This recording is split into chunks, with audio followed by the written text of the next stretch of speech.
Okay. So before we begin the meeting, we want to acknowledge that we are in the traditional territory of the Anishinaabe peoples in the Williams and Huron-Robinson Treaties area. We recognize the long history of First Nations and Métis peoples on this land and show respect to them today.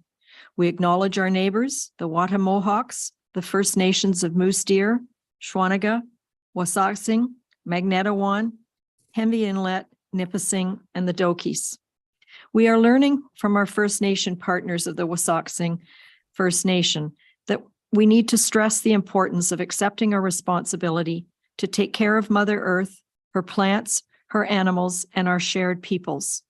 We look to each other and the elders of both nations as a source of inspiration, guidance, and the living memory of our communities.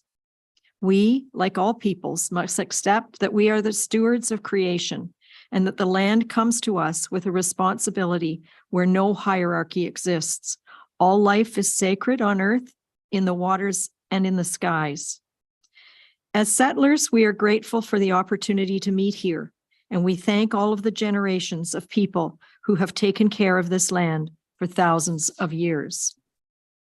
So I'd like to call this meeting to order and ask for an approval of the agenda. You have an addendum which has withdrawn item 8G from the agenda regarding Belvedere. And there is correspondence in the addendum related to item A in the public meeting. With those changes, could I have the approval of the agenda? In favor? Thank you. And I have a motion that the Council of the Corporation of the Township of Seguin. Oh, I'm sorry, disclosure. Is there any disclosure of pecuniary interest and general nature thereof? I don't see any. So now I have a motion that the Council of the Corporation of the Township of Seguin does hereby adopt the minutes of the regular meeting of council held March 6, 2023 as circulated. Could I have a motion from Councillor Basinski?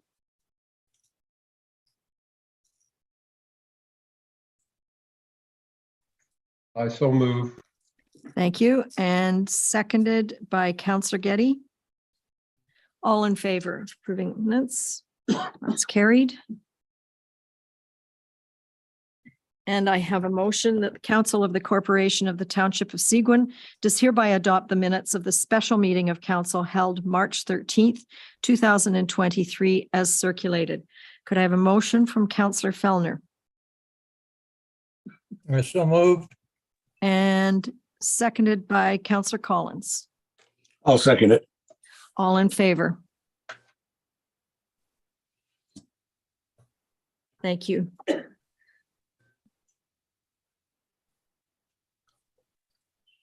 As we enter the week of Passover and Easter, I want to wish everyone happy spring. We're celebrating the success of the approval of the ministerial zoning order, which many people refer to as the MZO. And I want to thank the team. It truly was a demonstration of teamwork. Several of the councillors helped to convince Graydon Smith how important it was. The community rallied with over 100 letters asking for more housing. And Jason and the team at MHBC were relentless in responding to the never-ending and many hurry up and wait demands from the Ministry of Municipal Affairs and Housing. It's now up to Seguin and our development partners to deliver many, many new homes in the attainable and affordable price range. The MZO is an example of what Seguin and this council can do when we take a leadership stance with decisiveness and strategic purpose. I'm hopeful that we can be leaders on many issues, including things like short-term rentals and shoreline alteration bylaws, and that we not accept the status quo or a position of indecisiveness or being a follower. I believe this council has the ability to build and change the West Parry Sound community, and I hope everyone will accept that challenge with me. And now I have a motion that The Council of the Corporation of the Township of Seguin does hereby adjourn the regular meeting to hold a public meeting for the following matters: zoning bylaw amendment application number R 2023-0002-F and consent application number B 2023-0001-F for Crofters, and zoning bylaw amendment application number R 2023-0003-H for Sharer. Could I have a motion from Councillor Finson I so move. and seconded by Councillor Bazinski? I second that. All in favor of moving into the public meeting? Thank you. Council will now hold public meetings for proposed consent and zoning bylaw amendment applications. In accordance with the Planning Act, Council will consider all matters placed before it prior to granting a consent or passing a zoning bylaw.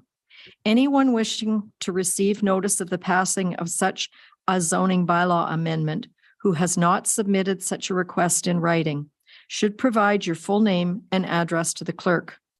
No one other than the prescribed persons may appeal an application under the provisions of the Planning Act if they do not make oral submissions at a public meeting or make written submissions to the Council of the Corporation of the Township of Seguin prior to the decision of Council.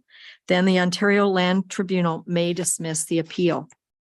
The purpose of consent application number B 2023-0001-F for Crofters is to sever one new industrial lot with frontage on Burks Road and Osler Park Drive. The purpose of zoning bylaw amendment application number R 2023-0002-F for Crofters is to rezone the proposed severed lot from the Village Industrial M1-6 zone to a Village Industrial Exception M1-X zone.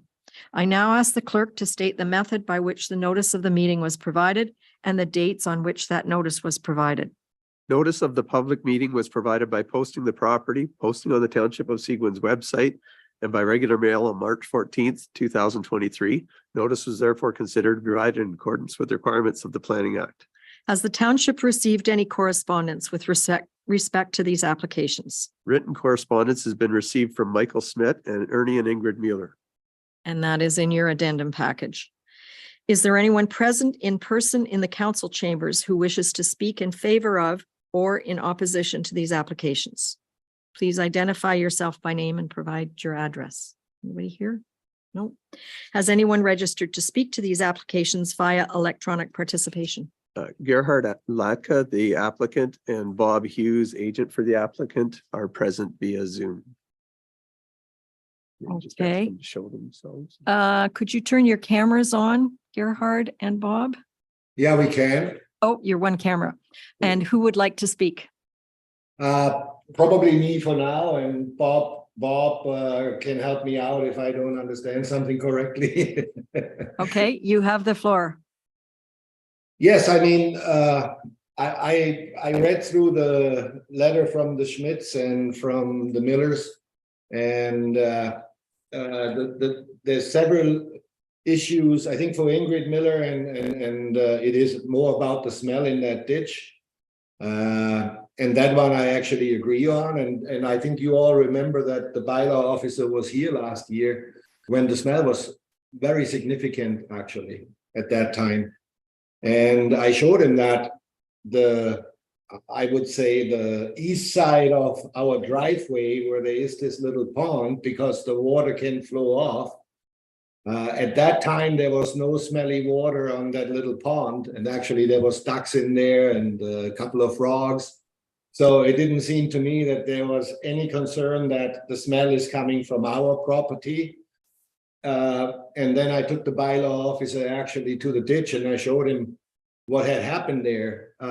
Because of construction, we also had hay bales in there. So the water was actually even flowing worse of the property, and they were really rotten. So we removed those hay bales at the time, to fix it, but then I was in contact with the township actually to really say that the culvert under Osler Park is rotten completely, and it has totally filled up with sand, silt, organic material.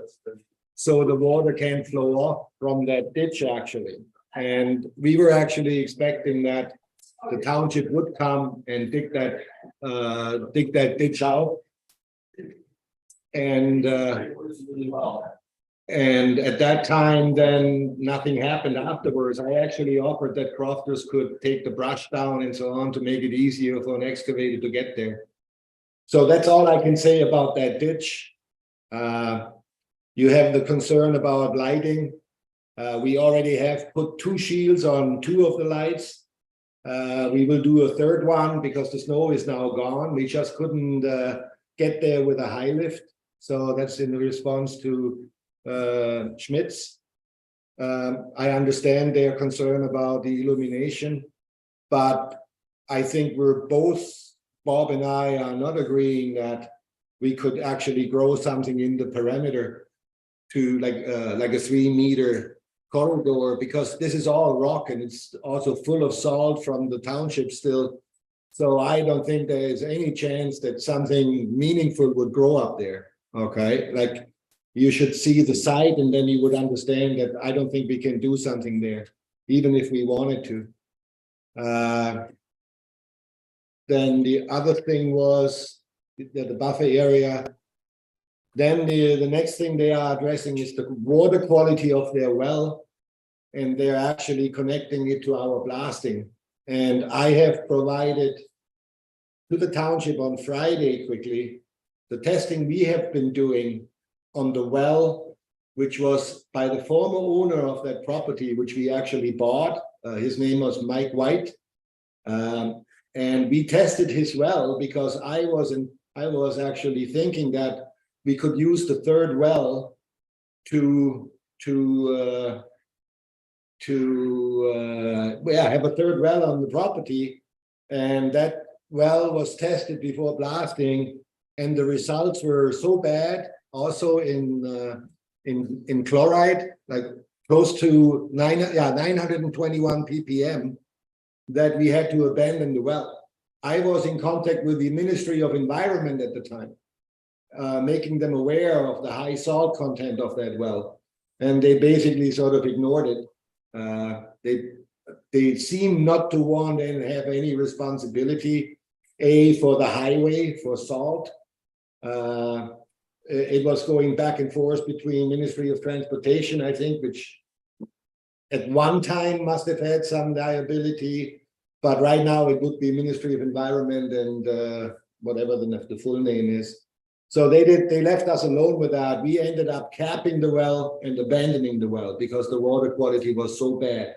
And that was done before the blasting. At the same time, because I'm really concerned about the 2 wells which we have on our property, we tested our 2 wells in comparison, and the chloride level of those 2 wells is less than 50 ppm.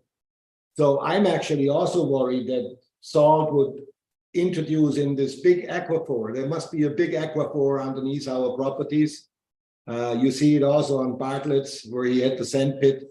There's a lot of groundwater, which is groundwater and aquifer, which is pushing up actually to like the level of our buildings is only like, I don't know, probably around 4 feet above water level. Okay. So we know that there's a lot of water down there. Our wells have not been affected.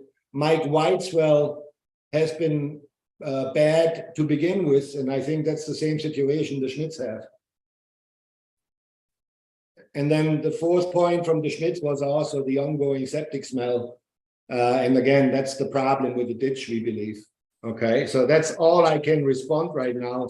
I provided those materials on Friday. I think you have what we have in testing right now. Thank you very much. And I can assure you that the culvert issue on Osler Park is on this year's plan. I don't know what day or week, but it is definitely a project for this year. We recognize that culvert has deteriorated.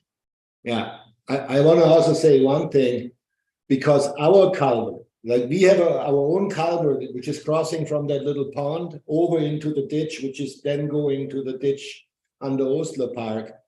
That is also sitting too high. That was still put in by the township of Seguin before I bought the property from Seguin, actually.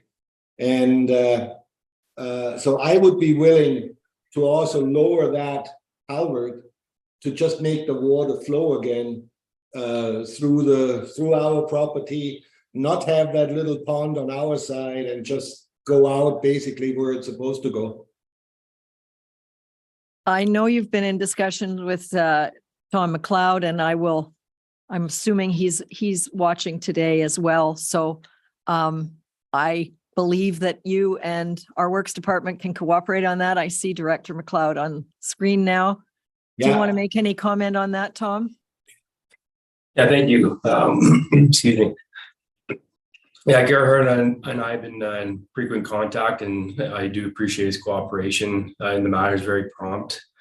So we are at the very closing end of the detailed design in that whole area, and I don't see why it won't be completed this year. But that's our hope. We're working with some numbers right now because there's a bunch of other culverts that need to be addressed in the exact same manner as this culvert in question. So yeah, we're just got to see what the engineer estimates come back, and we'll definitely revisit that once I get those in my hands. And yeah, so we're well on track to try and alleviate the issue. Yeah, and we're also willing to do independent testing just to see how the creek is running through our property. You know that there is a pond up there which is basically feeding that little creek. In the summer, it's basically barely running when there's a lot of runoff, because it's more like a little basin up there. I don't think there's any water coming out of the ground, and it's not a well-fed little basin up there. It's just collecting water from the surrounding area because it's landlocked, actually. There used to be a beaver dam up there, which is abandoned. We have watched that for a long time. So I think with that whole highway construction, they put so much rubble up there in that area that they actually sort of landlocked it.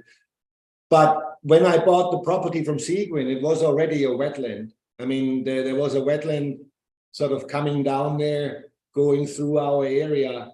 It's all on a very dense silt deposit, which has been perfect for building, actually. And there was a huge sand deposit also in the back, actually. Okay, so it's very silty ground. On top of it, there was a good sand deposit, and then on top of it was, all that, swampy stuff, which has been totally removed.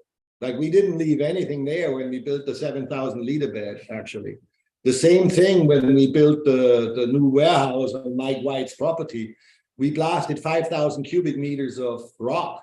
Okay, so there was no, just for building structure and making sure that there is no structural problem, everything was removed down to the silt level, and all of the organic materials were removed. And it's a brand new culvert system, which basically just would take the water from the one end of the property to the other end of the property. So there is no gases coming out of that whole area. I think that's a misassumption. I don't think that would hold up at any time. And we have pictures from the construction site, plenty of them. Again, we went right down to the silt level. That's where normally the creek is running on, similar to that ditch which is draining the rest of the property. It's running right on the silt level. And if you dig another 4 feet down, you're actually into groundwater. Like, there's a lot of groundwater in that area, actually, just to tell you what the whole area gives us as a building ground, let's say. Well, I trust that when you work with the operations people, all of the issues will be addressed. And if you can make special effort to put the shades on the lights and help the neighbors not have lights, that will be a huge improvement. Do you have anything to add, Bob? No, yeah, it's pretty well covered everything. Well, as I say, get the shade on that one light, and we'll look at a couple others in the parking lot as well. And Okay. we can accommodate the neighbor. Thank Yeah. you. Does council have any questions? I I mean, see. if I have to improve it further, I could agree to do a tree line in that new area where we built the garage. I would agree to do that. I want to have the property look nice. It just doesn't make any sense on that rock shield. Nothing is going to grow up there, but I would even agree to put a 2-meter fence up or something like that, just to do a visual, obstruction that they don't have to look at a pretty massive plant in the meantime. We're not, like the neighbors seem to support what we're doing as crofters. I'm totally willing to improve the situation just about the cosmetics. If we can do something there, I don't mind to do that actually. Well, I suggest perhaps that you work directly with the neighbors to see what would keep them happy and work with us at Seguin on the culvert issues. That sounds good. Yes, I can agree on that. Great. So we move on to the purpose of this zoning bylaw amendment application, number R 2023-003-H for sharer, is to rezone a provisionally created lot to fulfill a condition of consent application number B 2021-0022-H. The lands will be rezoned to a LSR exception zone to implement the recommendations of an environmental impact statement, including a 30-meter setback for the septic bed and access driveway. The lands will also allow an existing accessory structure before a main use. I now ask the clerk to state the method by which the notice of the meeting was provided and the dates on which that notice was provided. Notice of the public meeting was provided by posting the property, posting on the Township of Seguin's website and by regular mail on March 14th, 2023. Notice was therefore considered to be provided in accordance with requirements of the Planning Act. Has the township received any correspondence with respect to this application? No correspondence has been received. And is there anyone present in person in the council chambers who wishes to speak in favor of or in opposition to this application? No one? Hi, through you. Has anyone registered to speak to this application via electronic participation? That would be you, I think. Vanessa Archer and Tom DeBoer of TD Consulting Inc., agents for the applicant, have registered to speak to this application, and I see Vanessa's present. Is Tom present? No, sorry, just myself, Vanessa. Okay, Vanessa, would you like to speak to this application? Thank you. Yes, my apologies for jumping in there That's okay. ahead of the game. Got a little too excited. Yes, I'm just here on behalf of the owners as the applicant on the file and here to answer any questions if there are any. That's it. Does council have any questions for Vanessa on this issue? I see none. So thank you very much for coming, Vanessa. And council will now close the public meeting and reconvene the regular meeting. So I have a motion that the public meeting held for the following matters is hereby closed and the regular meeting is hereby reconvened. The zoning bylaw amendment application number R 2023-0002-F and consent application number B 2023-0001-F for crofters and zoning bylaw amendment application number R 2023-0003-H for sharer. Could I have motion from Councillor Getty So moved. and seconded by Councillor Fellner? Yeah, I'll second that. All in favor, coming out of public meeting? Thank you. These are both properties. Okay. So we have two consents pertaining to crofters. The first, that the Council Corporation of the Township of Seguin does hereby grant provisional approval to consent application number B 2023-0001-F for Crofters Food Limited, subject to the conditions set out in the decision. Could I have a motion from Councillor Collins So moved. and seconded by Counselor Finson. I second that. All in favor? Thank you. And I have a motion that bylaw number 2023-033, being a bylaw to amend the Township of Seguin zoning bylaw number 2006-125, property roll number 4903-030-011-00150, application number R 2023-0002-F for Crofters Food Limited is hereby deemed to have been read a first, second, and third time passed by council. Could I have a motion from Counselor Bazinski I so move. and seconded by Counselor Getty? Second that. All in favor? Thank you. So both consent are passed for Crofters. And do I have one for Sheriff? Yes, just one, yes. One. I have a motion that bylaw number 2023-034, being a bylaw to amend Township of Seguin zoning bylaw number 2006-125, property roll numbers 4903-010-005-05800 and 4903-010-005-07495, application number R 2023-0003-H for share is hereby deemed to have been read a first, second, and third time and passed by council. Could I have a motion from Counselor Fellner I so move. and seconded by Counselor Collins? I'll second it. All in favor? Thank you. So that is passed as well. Thank you, Vanessa. Thank you. Council will now consider the following road allowance applications. Shore Road Allowance Application Number RAS 2013-0008 H for Smith at Little Whitefish Lake. Shore Road Allowance Application Number RAS 2021-0017 H for Liquors, and Shore Road Allowance Application Number RAS 2021-0029 F for Bot. Have any written objections been received related to these applications? No written objections have been received. Is there anyone present in person in the council chambers who wishes to speak to these applications? No? Has anyone registered to speak to these applications via electronic participation? No one has registered to speak to these applications. Okay.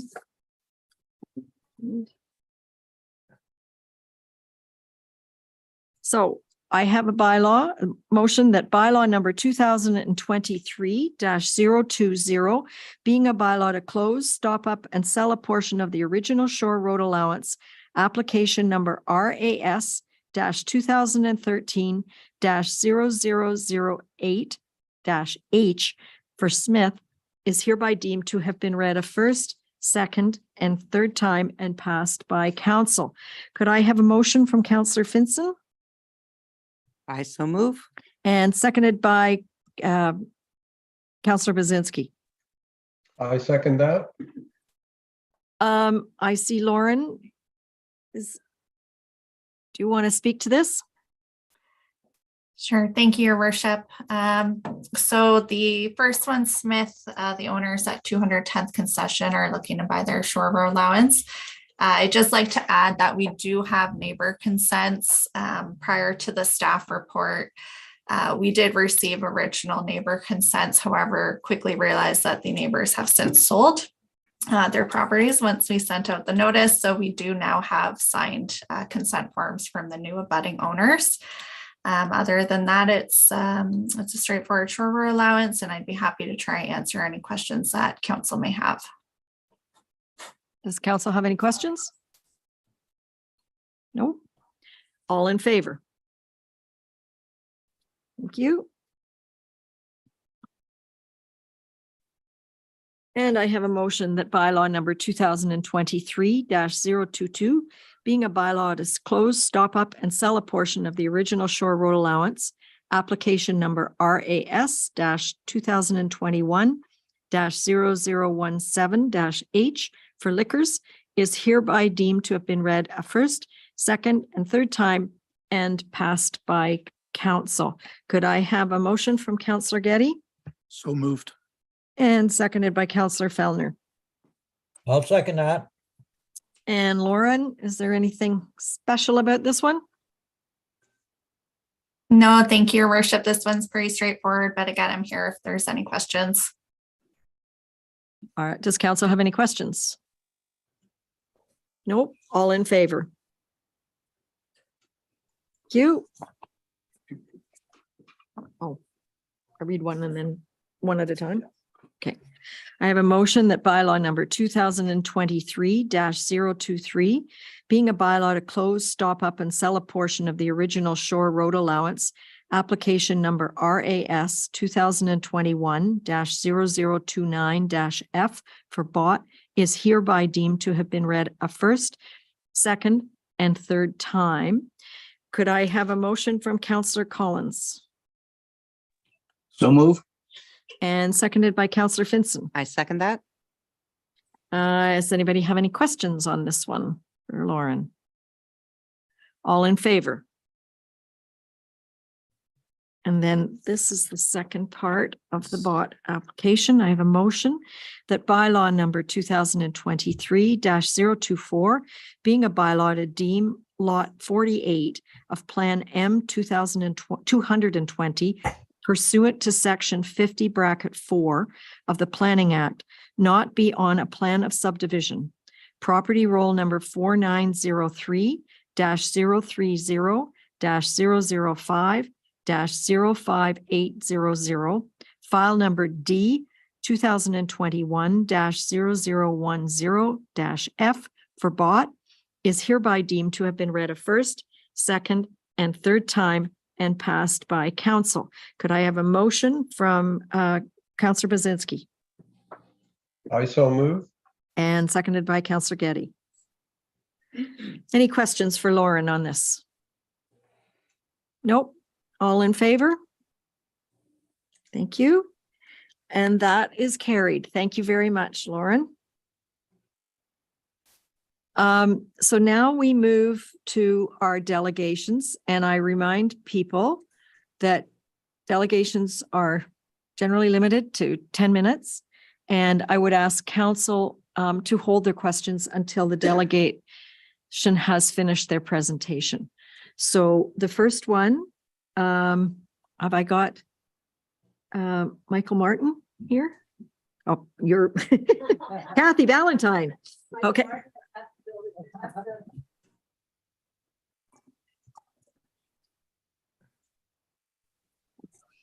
Green light is on. Good. Okay, well, Mayor McDermott and councillors and ladies and gentlemen, I'm really, really pleased to be here on behalf of the Festival of the Sound and to address the council. Basically, we just want you to know that we're around, that the festival has made it through, as many arts organizations have not, that have made it through the pandemic. And we're really looking forward to our 2023 year. We had an abbreviated season last year, and a lot of our patrons came back. But this year in July and August, we're going full strength again with our festival, with our classical music festival. And we're really hoping that our patrons are full strength again as well.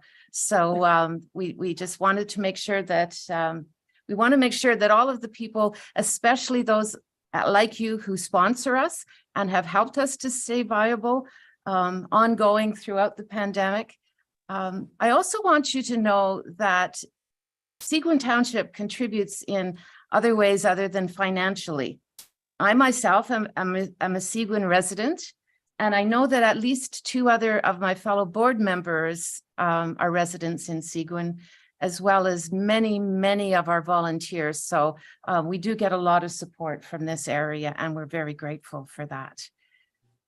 probably most significantly, our the force behind our artistic development, James Campbell, has been our artistic director for almost 40 years now. And he has just within the last 6 months or so become a full-time resident of Seguin. So yeah, we're all about the organization, and we're everywhere that you look. And in fact, throughout our season this year, our brochure is at the press right now, and we expect that within a couple of days you'll begin to see it when you go into Sobeys, and you'll begin to see it maybe in your mailbox as well. But the principal image that we're using to sell our festival this year is incorporating music with our environment. And the photograph is of a young, very, very talented Canadian cellist who is playing classical music sitting on a dock on a tranquil lake. And that lake is actually Plate Lake, which is just up Highway 518 right here in Seguin Township. So you will see this image in various places that you travel throughout Ontario for the next several months, and on the great big electronic billboards, and you will know that that's your home. So I just wanted to let you know that. We're very proud of it, and I thank you very much for your support. This gentleman is Michael Martin, who is our executive director, and I'll let him say a few words. Thanks, Kathy. Mayor and Council, thank you very much for having us. Through you, Your Worship. I've been part of the reason that Kathy and I wanted to make this delegation is because we're both rather new to the organization. With COVID, et cetera, we've been prevented from coming out and meeting people in person. So Kathy has been in the chair position for about a year. I've been in the executive director role for a couple of years now. So we really wanted to get out and meet people face to face, put a face to names, and start to build those relationships, which are really the lifeblood of our organization. I have a few, we were hoping to have our brochure printed by this point. It'll be, as Kathy says, it'll be out shortly. But I do have a few small tokens, little letter and a little thing to help you with your note taking. If I may. Yep. Thank you very much. And we want to pay tribute to the festival, to everything.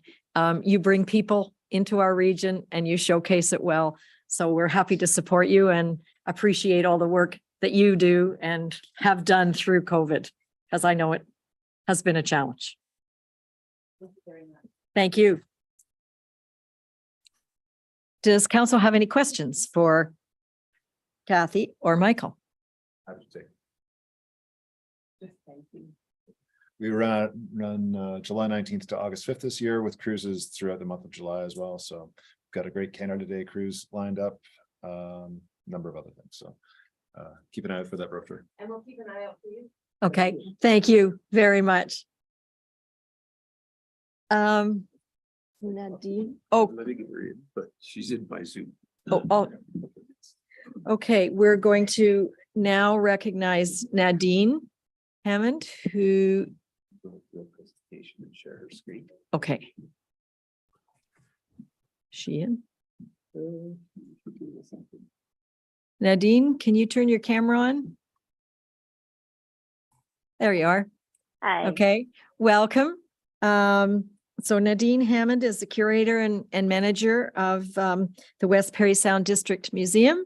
And this is your meeting, and I ask you to keep it to your 10 minutes if you can. Absolutely. Just share my screen.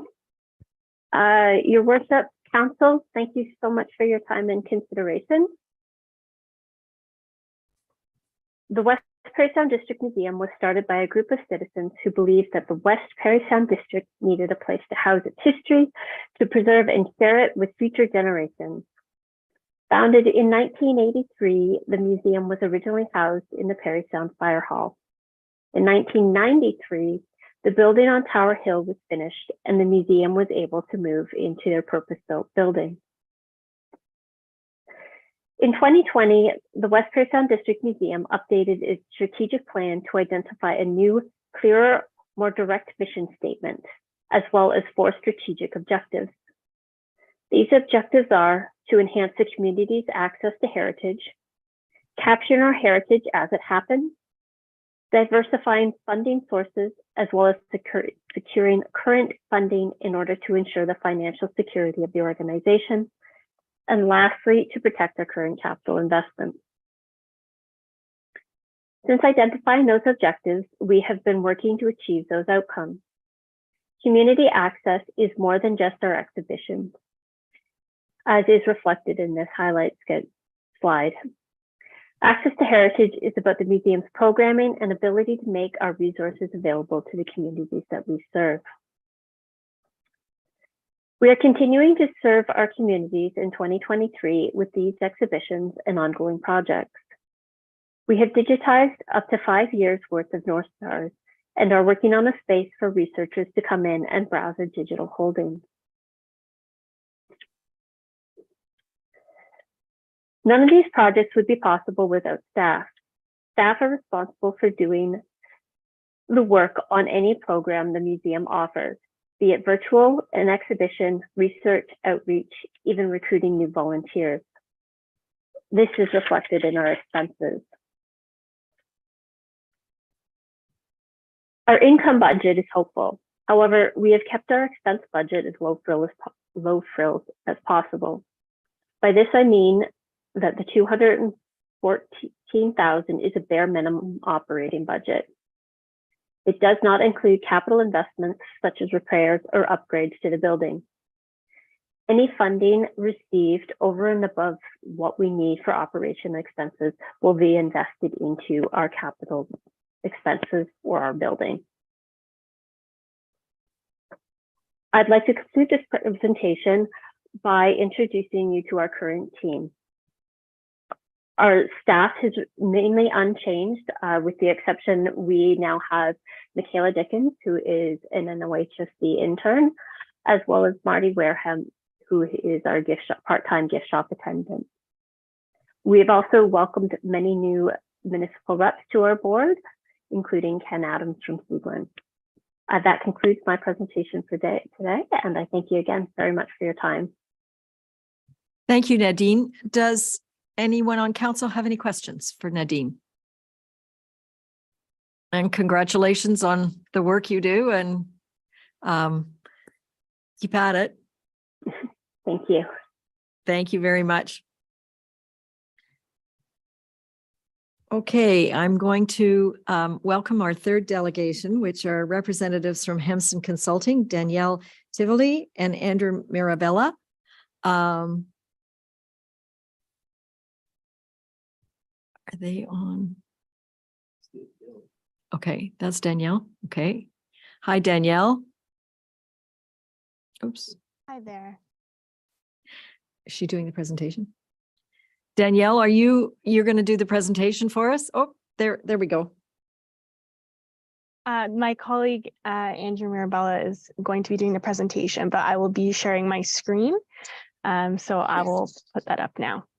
Okay, welcome Andrew and Danielle. And please give us your presentation on development charges. Great, good afternoon, everybody. Pleasure to be here. My name is Andrew Mirabella, Senior Consultant at Hemson.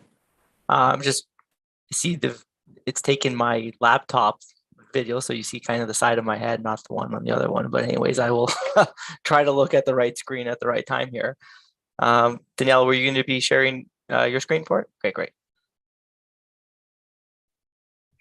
So just as a quick overview, today's presentation is effectively going to be on kind of a bit of a DC 101 in terms of kind of where we're at in the study process and some of the changes that have come to light within the development charge world over the last couple months here, and some of which will obviously have an impact on the township in terms of their kind of go forward basis here when we look to pass a new bylaw.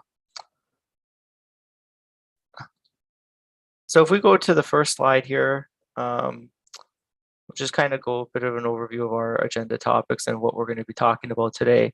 I'll give a bit of an overview of some of our introduction and our background. I'll talk a little bit about the legislative framework of Bill 23.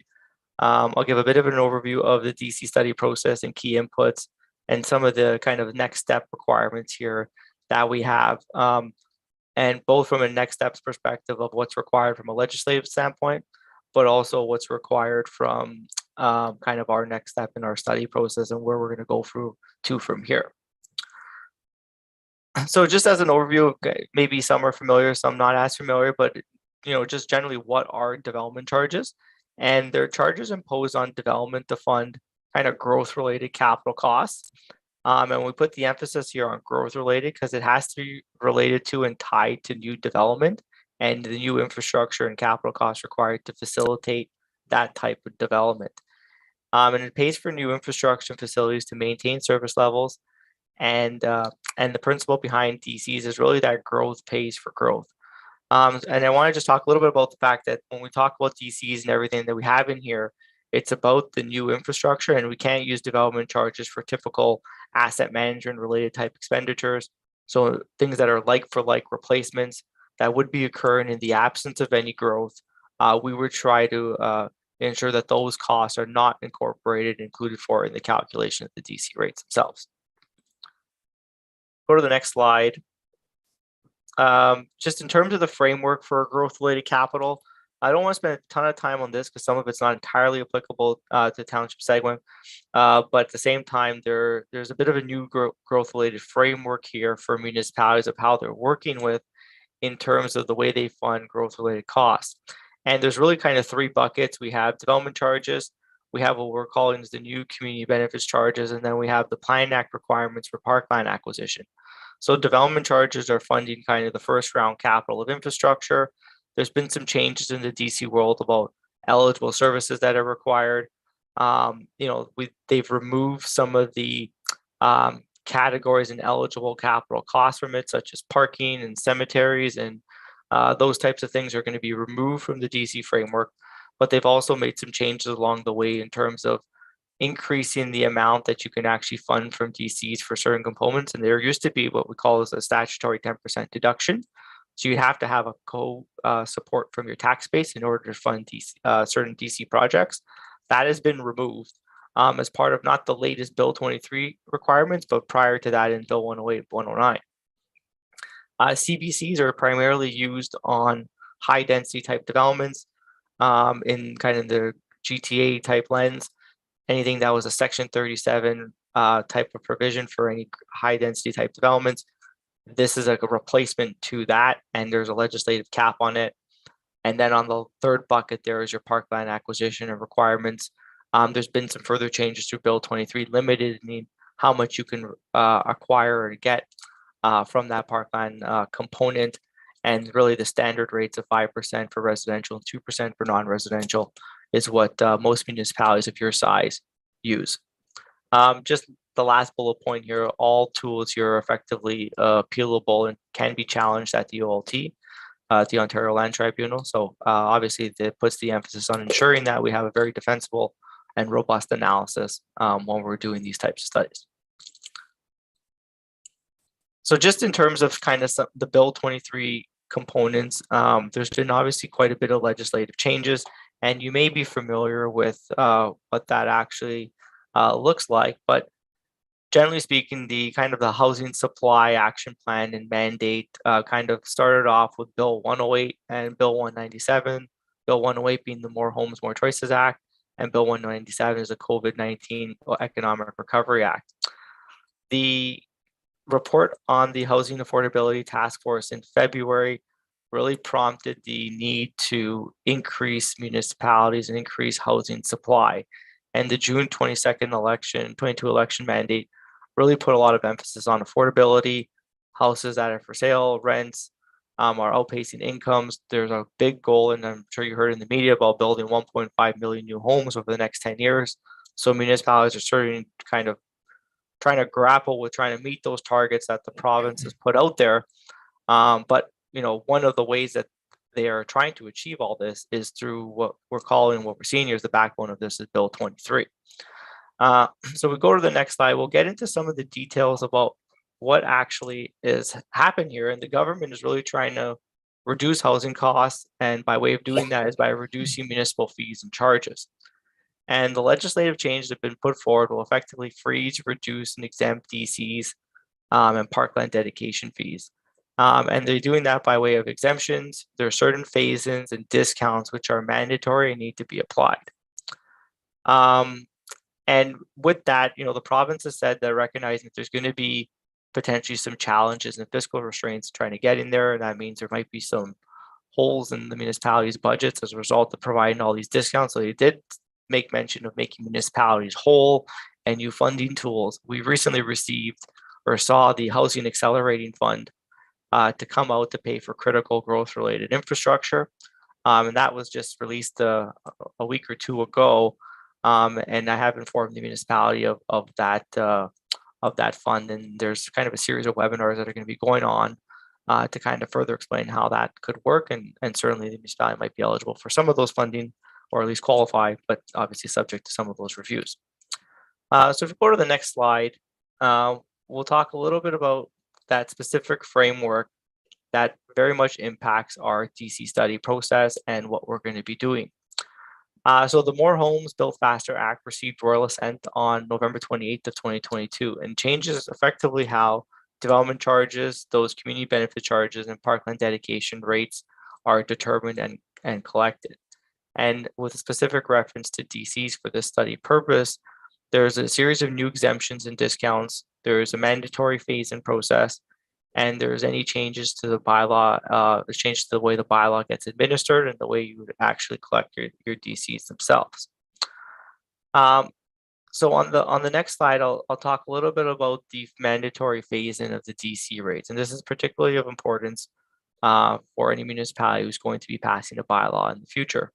And there's a mandatory phase-in of the total DC rate that's going to be imposed. And there's a 5-year phase-in in which you can kind of have to phase up to your maximum calculated rate. So in year 1 of your DC bylaw, your new rate, you can only impose a DC rate that's 80% of the total rate that would have been imposed by that bylaw. And then you would kind of reduce that discount by 5% a year till year 5, you're at 100% of the fully calculated rate.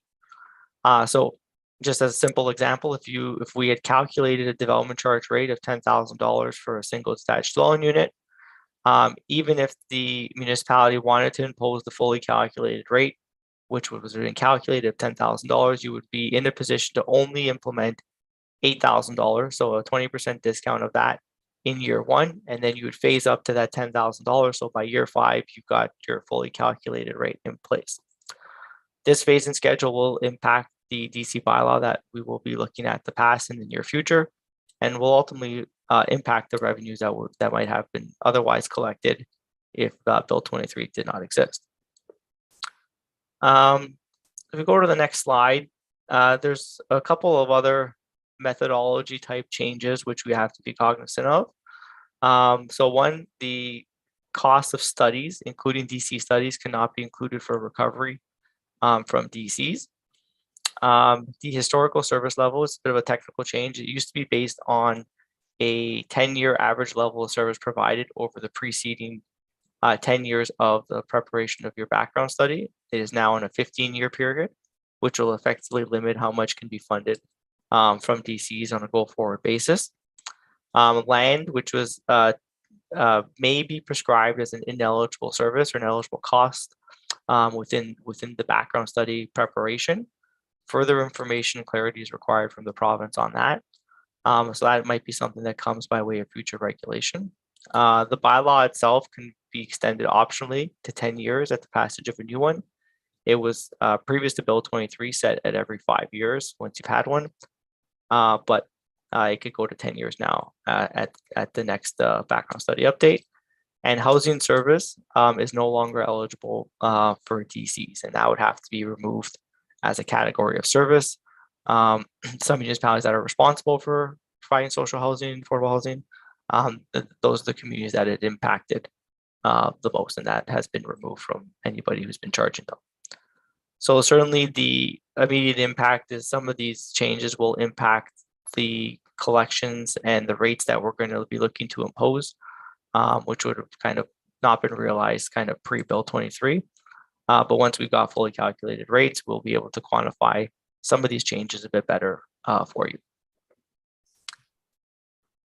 So in terms of our study process itself, the first thing that we do is we kind of look at our growth forecast and our development forecast. We look at the amount, type, and location of development, and that really informs what capital, facilities, and infrastructure is required in order to service that development. So what needs to be built or acquired in order to facilitate that type of growth. And then when we look at our understanding of what our capital costs are, it looks at what needs or can actually be funded from DCs. And that really looks at the differentiation between what is a DC eligible versus what has to be funded from other non-growth related sources, which is typically going to be your property taxes or your utility rates if you were to have water and wastewater. The box on the right that talks about 15-year historical service levels, it really ties that back to how much can be funded from DCs. Under the principles of the DC legislation itself, you can't impose DCs at a rate higher than the average level of services provided in the previous years. And it's stuck to now the 15-year previous service level. So there's going to be a cap that we can use that will be imposed on our DC capital program in terms of what can actually be funded from DCs based on the services that you've been providing in the previous 15 years of that study period. And that plays directly into our into the rate calculations themselves. From the capital program perspective, there's a series of legislative reductions that we have to take into consideration when we're calculating and looking at the rates. We have grants that might be coming in, and any grants that we are anticipating or known we'll have to account for in the calculation of the rates. What we call is benefit to existing, which is a kind of our non-growth related share of the program. We have to take that into consideration of our rate calculation as well. Any available DC reserves that are on hand, which in your case would be none as you don't have DCs at the moment. And then any shares of the project which would benefit development over the longer term. We'd have to consider that and make an allocation for shares of the project which are going to benefit outside of our immediate planning period. After we make those considerations, we have our cost eligible for recovery, and the costs get delineated between your residential and non-residential sector. Residentially, the charges are set on a per unit basis. On the non-residential side, they're on a per square foot or per square meter basis of close floor area. Let's go to the next slide. I want to talk just a little bit about some of our development forecast assumptions and what we're going to be considering when we look at our DC methodology. In Seguin itself, you have obviously a base of permanent population, but you actually have a fairly substantial kind of seasonal population basis. And when we look at calculating DCs, we look at both the residential and the non-residential sector. So we're going to be looking at the trends of population and household growth as well as employment growth over the preceding period, and that's going to help us inform what's going to be coming in the future. And in areas such as yourselves that have a fairly substantial seasonal population component, we're going to have to differentiate our forecast using kind of permanent and seasonal units for the purpose of determining our rates. On a go-forward basis, there's certainly the consideration for how the development of those minister zone ordered lands are going to be included in our forecast. And that's really driving some of the discussions that we're going to be having here today. Those any development on those particular lands is going to certainly trend into a little bit more of a robust development activity in your permanent units relative to what you've seen kind of some in your historical trends. And we'll have to take that into consideration, how that's going to look in kind of the 5-10 year and longer term planning horizon. When we're doing our forecast, we are going to kind of split them out into two periods. We have our general services and our roads. That's going to be on a 10-year planning period. But the water and sewer component as it relates to the MZO lands, which is going to require that type of servicing, they're going to be done on a build-out timeframe, meaning that the population and employment projections are going to be tied to the infrastructure that's required to service that development. And it'll obviously take place over a much longer period than just 10 years if that infrastructure gets put into place. So there's a direct correlation to how you're going to recover those costs relative to the growth that's going to be occurring in that service area. So I mean, I don't, that kind of just puts a bit of a basis to some of the population and occupied households. I don't want to spend too much time. I think just generally the trend line here is that, you know, your population has been going up. The green line is your permanent population and your gold line is your seasonal population. And your occupied households is your gray line, and your seasonal household line is your red line. And we might see a bit of a trend line where it starts to differ, where your permanent populations are going to start to increase at a much faster pace in the next 5 to 10, 15-year period, if some of those ministers' overlord lands come to fruition and that development of permanent household units starts to kind of come online. So we might see some difference in the trend lines, more stable or more rapid growth on your permanent, and potentially more stable growth on the seasonal side. So now, Danielle, sorry, I could go to the next slide there. Kind of good segue into the development forecast assumptions for the MZO lands. So the way we're structuring kind of the rate itself, the MZO lands are going to be what we call as an ASDC, which means it's an area specific development charge. And they're very kind of scoped areas here in terms of what we're looking at. And there's a certain infrastructure relationship to those lands and the development that's going to be proceeding on those lands. So there's been I guess a technical memo that's been drafted by Tatham Engineering in terms of some of the build out potentials on those areas and the infrastructure requirements associated with it. So what I have here today is kind of 3 components. We have our household forecast, our population and new households, and then we have a kind of non-residential building space component for the purposes of calculating the DC. And based on the memo that's been prepared and some of the population and household numbers that are in there, there's certainly quite a bit of development, depending on the scenario and some of the information that could be put out there, of how that development could proceed. But it effectively makes reference to a ultimate population number in terms of what we're trying to get to, and that relates to about 6,400 people that would arise from that type of development. And in order to accommodate those 6,400 people, you know, we've made some assumption of what the dwelling unit split might look like, recognizing that there still be, you know, a large portion of ground related housing units, but there's apartments and row housing that might also come to fruition within that. So it's about 3,100 households within that MZO land site. And then in addition to your residential side, we have a minor allocation for some non-residential growth, recognizing that with that many new households or population coming into an area, there might be some need for some population related employment growth and space that would arise from that area. And that's where we have, you know, a space of about 5,400 square meters that would be tied to the purposes of the DC. I do want to stress that some of these numbers will still have to be largely discussed with staff, as well as the development industry itself, to ensure that there's some realism in terms of the timing of this growth. And obviously, it's a direct correlation to some of the infrastructure and servicing requirements that are going to be needed in order to facilitate that development. So if we go to the next slide, we'll kind of talk a little bit about, you know, what services would be considered eligible under the DCA, obviously with the consideration for the infrastructure and service that you currently provide. So we have it broken down. Anything that's in red, what we like to consider as a township-wide service. Anything that's in green is what we're calling an area-specific DC service for the MZO lands itself. So water and wastewater is the area-specific component. It's very localized infrastructure designed for a specific area.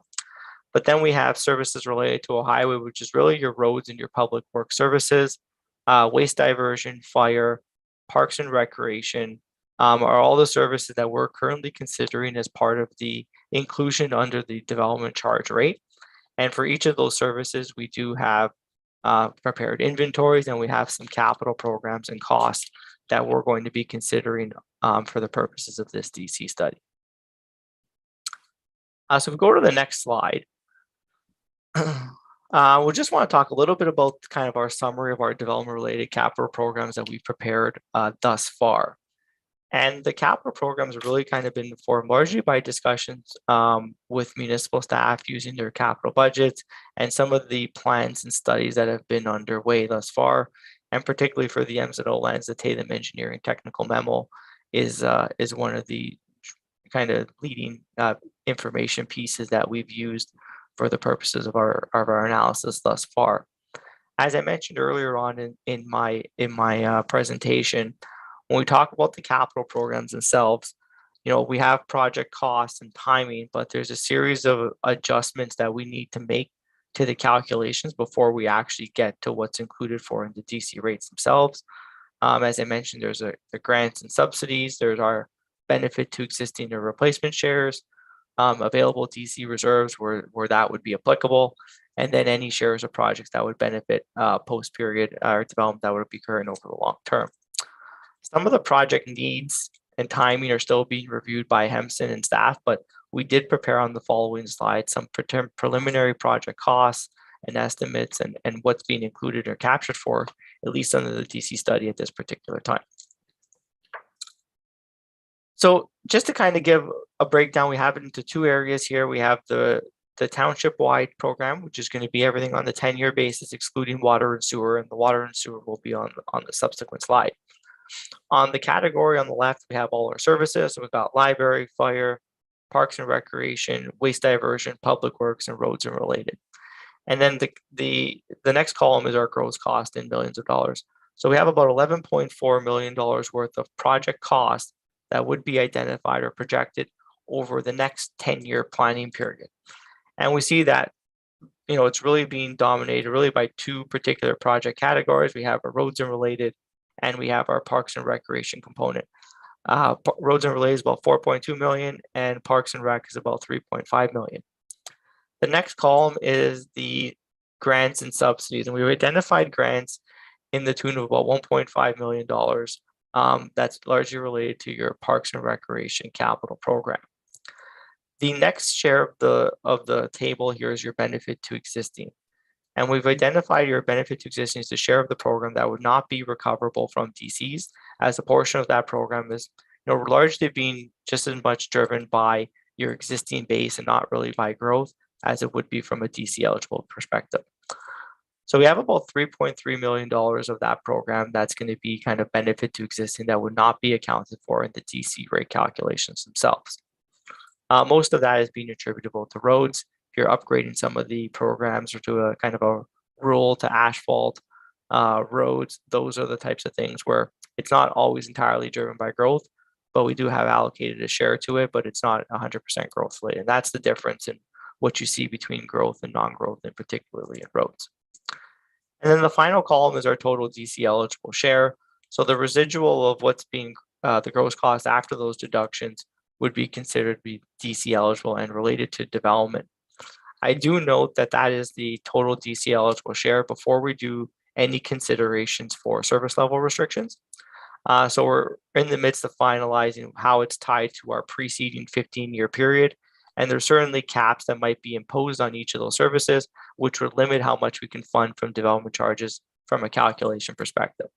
And if it can't be funded in this bylaw, it might be subsequent for recovering the next DC bylaw. But at this point, we've identified about 6.6 million. So just under half, or just more than half of what our gross cost is eligible for DC recovery. And what we have on the right is just some of those key projects which have been identified within each of those categories. So we have a fire services aerial trucks which we've identified, the Humphrey Arena dressing rooms, field house renovations for parks and recreation as well. We have expansion of the airport services for waste diversion.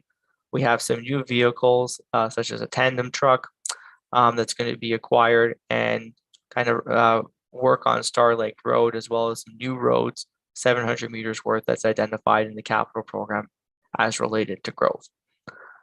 Certainly, you know, we put those forwards, those conversations in with the municipality in terms of trying to understand what those project costs are, and we'll be looking to kind of finalize that in the next coming weeks here before we go forward with the background study. If we go to the next slide. So we just want to talk a little bit about the development-related capital programs for the build-out of the MZO lands themselves. So this is a very important slide here because we do want to kind of try and quantify what the program is and what the cost that we're looking at. And there's certainly a lot of key projects, and I know the municipality is certainly exploring a lot of different servicing alternatives around it. But based on some of the order of magnitude conceptual cost estimates from the Tatham engineering memo, we have identified a gross cost of about $91 million for water and sewer combined. At this particular stage, there hasn't been any particular grant funding that's been assumed to carry out the work. But certainly that's something that I know that's going to be reviewed and looked at from the municipality itself. And hopefully there will be some funds that kind of come forward in order to help offset that project cost. The share of the program is generally entirely related to growth. Those costs are, and that servicing is required to fund, or fund the entirety of the capital program. And there's going to be no benefit to existing or replacement shares associated with it. This is new infrastructure required to facilitate that development. So we've identified that total DC eligible cost is entirely related to growth. And you'll see that DC eligible program stays at that $91 million. Again, it's these are the kind of the first round and first cut of those costs based on the technical memo. But certainly if there are any other servicing options available, which the township is looking obviously to explore and bring out that cost or bring down that cost, it could be obviously looked at and applied differently from a DC manner itself. But those are the, I guess, preliminary costs that we have at this time that we did want to share with you. In the event of any different information, and if the township wanted to proceed with that, that would be the cost of undertaking that work and the infrastructure needed to support those kind of 6,000 people that we talked about in the previous slide. So if we go to the next slide, Danielle, we'll just kind of talk a little bit about the DC rate and rate structure considerations. So when we talk about the development charges themselves, we have to allocate the cost between your residential and your non-residential sector.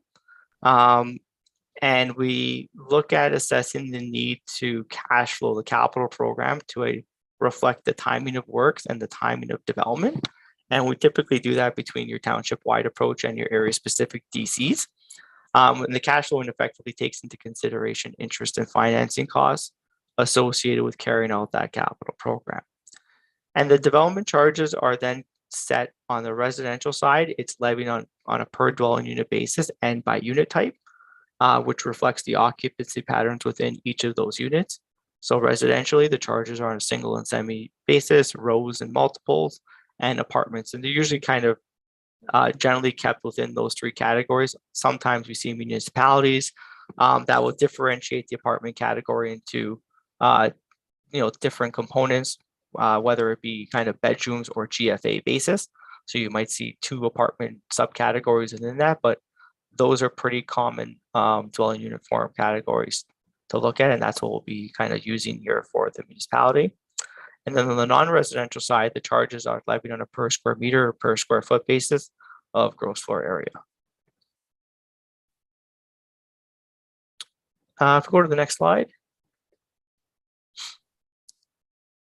So there's a couple of things on the bylaw that we'll obviously be looking for consideration here. We're going to work with the township to develop the DC bylaw. And once we've kind of gone far along in the process and we have a kind of a working bylaw, external legal review is strongly recommended, especially because this is the first DC bylaw that you would have to impose. Council has the opportunity to define exemptions, the quantum of the charge. That'll all need to be determined by council. For example, council can determine and exempt if they want to exempt industrial or commercial development from the payment of DCs via the bylaw. You have the authority to do that, but those terms and conditions have to be set out in the bylaw itself. They can't be done on an ad hoc basis after the bylaw has already been passed. Other considerations that we'll like to be getting from you in the forthcoming months here is about, when's the bylaw going to be coming into force? There's certainly some indexing provisions that we'll have to talk about, and particularly important here. I think there's certain requirements under the Act and the ability to get in and enter into DC front-ending agreements and DC credit agreements and reimbursement policies, and particularly surrounding things such as the water and the wastewater infrastructure. Those are the types of things that we will have to have discussions with staff on, and how to proceed with making sure that that infrastructure, if we wanted to get built and constructed, who would pay for it, and how would the municipality be reimbursed, or how would the developer be reimbursed over the long term, if depending on which route you go to financing that infrastructure. Then we'll just kind of cap off and kind of the key steps in passing of a bylaw. The background study has to be released 60 days prior to the passage of a bylaw, and it has to go on the municipality's website. And once we've actually released the DC background study for public consultation, the clock can start. You have to advertise for a public meeting, and that public meeting has to be advertised 20 days notice. Once we have advertised for that meeting, you would hold the statutory public meeting. We kind of receive any questions, comments, submissions from the public and council, and we look to see if any amendments to the DC background study were going to be warranted or required. Following that, the DC bylaw would get passed. Following adoption of that bylaw, you have to prepare a notice requirement, and there is a 40-day appeal period on that bylaw, meaning that anyone can object to the DC with a formal appeal to the Ontario Land Tribunal over that 40-day period. So if we just kind of go to the last slide, Danielle, I think, from our perspective here, we've done a lot of the on-the-ground and technical work to quantify the inventories, develop some preliminary capital, and we have a forecast. There's going to be some period here we want to refine some of the assumptions and inputs with township staff, but I think from this point on, we'll be looking to kind of initiate some consultation program with either the development industry as well as further consultation with council, calculate the rates and start to communicate those results, which would then lead into the preparation of a background study, which would kind of trigger the more formal component once that background study gets released to hold a statutory public meeting and further consult with council and the industry towards a passage of a new bylaw. So that does conclude my presentation. Apologize, it's a little lengthier than I may have anticipated, but there's a lot of information and hopefully you found it useful. I'm happy to take any questions. Thank you very much, Andrew and Danielle. I see Councillor Bazinski's hand up. You want to ask your question? Thank you, Madam Chair. Really, there's two things that I'd like to point out. One is in terms of consultation, because Seguin has such a high seasonal population and cottagers also are developers on occasion, that there should be consultations held with the seasonal population as well. And I think a bit of a background needs to go out to all our residents, because I don't think anyone's aware of the magnitude of the proposal, that it could be 6,000 people, which is quite a significant number given the existing population. So what I would recommend is that the township, working with you, will have to come up with a fairly transparent communication program as what would be required from our strategic plan. But secondly, one thing that I wondered, in your presentation, you talked about waste management, and you've basically indicated that there wouldn't be much of a development charge coming back from waste management. So if you're going to have 6,000 people up there and they're going to be putting their waste into a Seguin facility, I would suggest that you would have to construct a brand new transfer station up in that area of the township, because people are not going to want to travel from that development all the way down to Brooks Road, which is probably the closest one. That's something to consider. And on 6,000 people, we're having a hard enough time now with our transfer stations. I've had numerous complaints about garbage being dumped outside, and I'm sure that Tom could elaborate on that. But anyway, you know, the whole issue of not just the new transfer station, but what are the implications of that population on the Christie landfill site? Because when I was on council last, we were looking at possible studies where we'd have to do some environmental assessment work to expand the landfill site. So I'm just bringing these up as for your information. And what will we be doing for waste management? Because if you put 6,000 people additionally into the township, the existing waste facilities are not adequate. That's just Councillor Bazinski, I'm going to ask our Chief Administrative Officer to address those. But in terms of communication with your ratepayers, I encourage all of the councillors to suggest that their ratepayers read today's presentation. It's public and they can watch it, as well as all of the background information. But regarding waste management, Jason will address that. Thank you, Your Worship, members of council. It's a great question around waste management, and certainly something that is one of the pieces of the puzzle when we look at full build out around those recently approved MZO lands. Levels of service for an urban setting will be reflective of, you know, future discussions for council. I don't imagine if we see, by the time we see full build out of that, that's, by the way, not happening anytime soon. That will take many, many, many years to get to full build out. But I imagine there'll be a lot of discussions with council about levels of service and how that's reflected in the ongoing operating budget in years to come. Whether it's a transfer site or whether we're talking about curbside pickup, those are details that will be flushed out in the years to come as we look at the level of service for the newly developed areas when they're developed. So just a follow up to that, if I could, Jason, that's fine. We were talking about trying to make development pay for services. So that's something that I think all of council will want to look at. And if there's going to be things like curbside pickup and so on, I'm just suggesting that this has to be looked at very fully in terms of how we're going to fund this.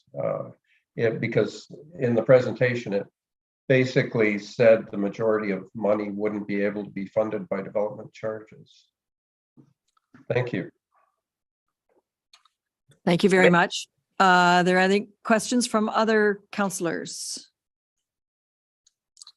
Anybody here want to ask a question? No.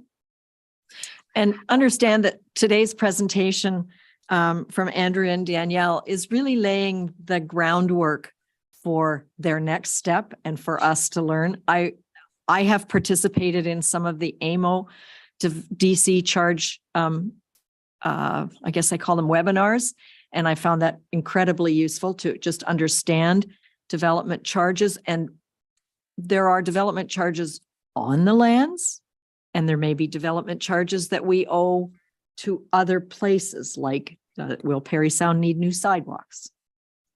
Those kinds of things.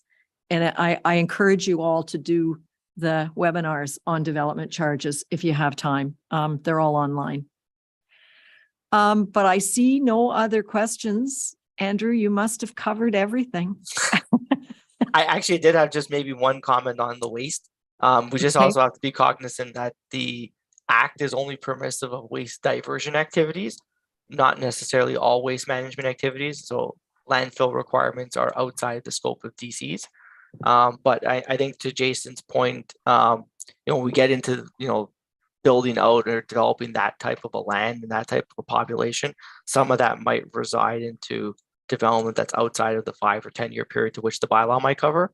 And there's opportunities to kind of continue to update and include for costs as that development proceeds in next DC background studies. So I will just leave with that last parting comment.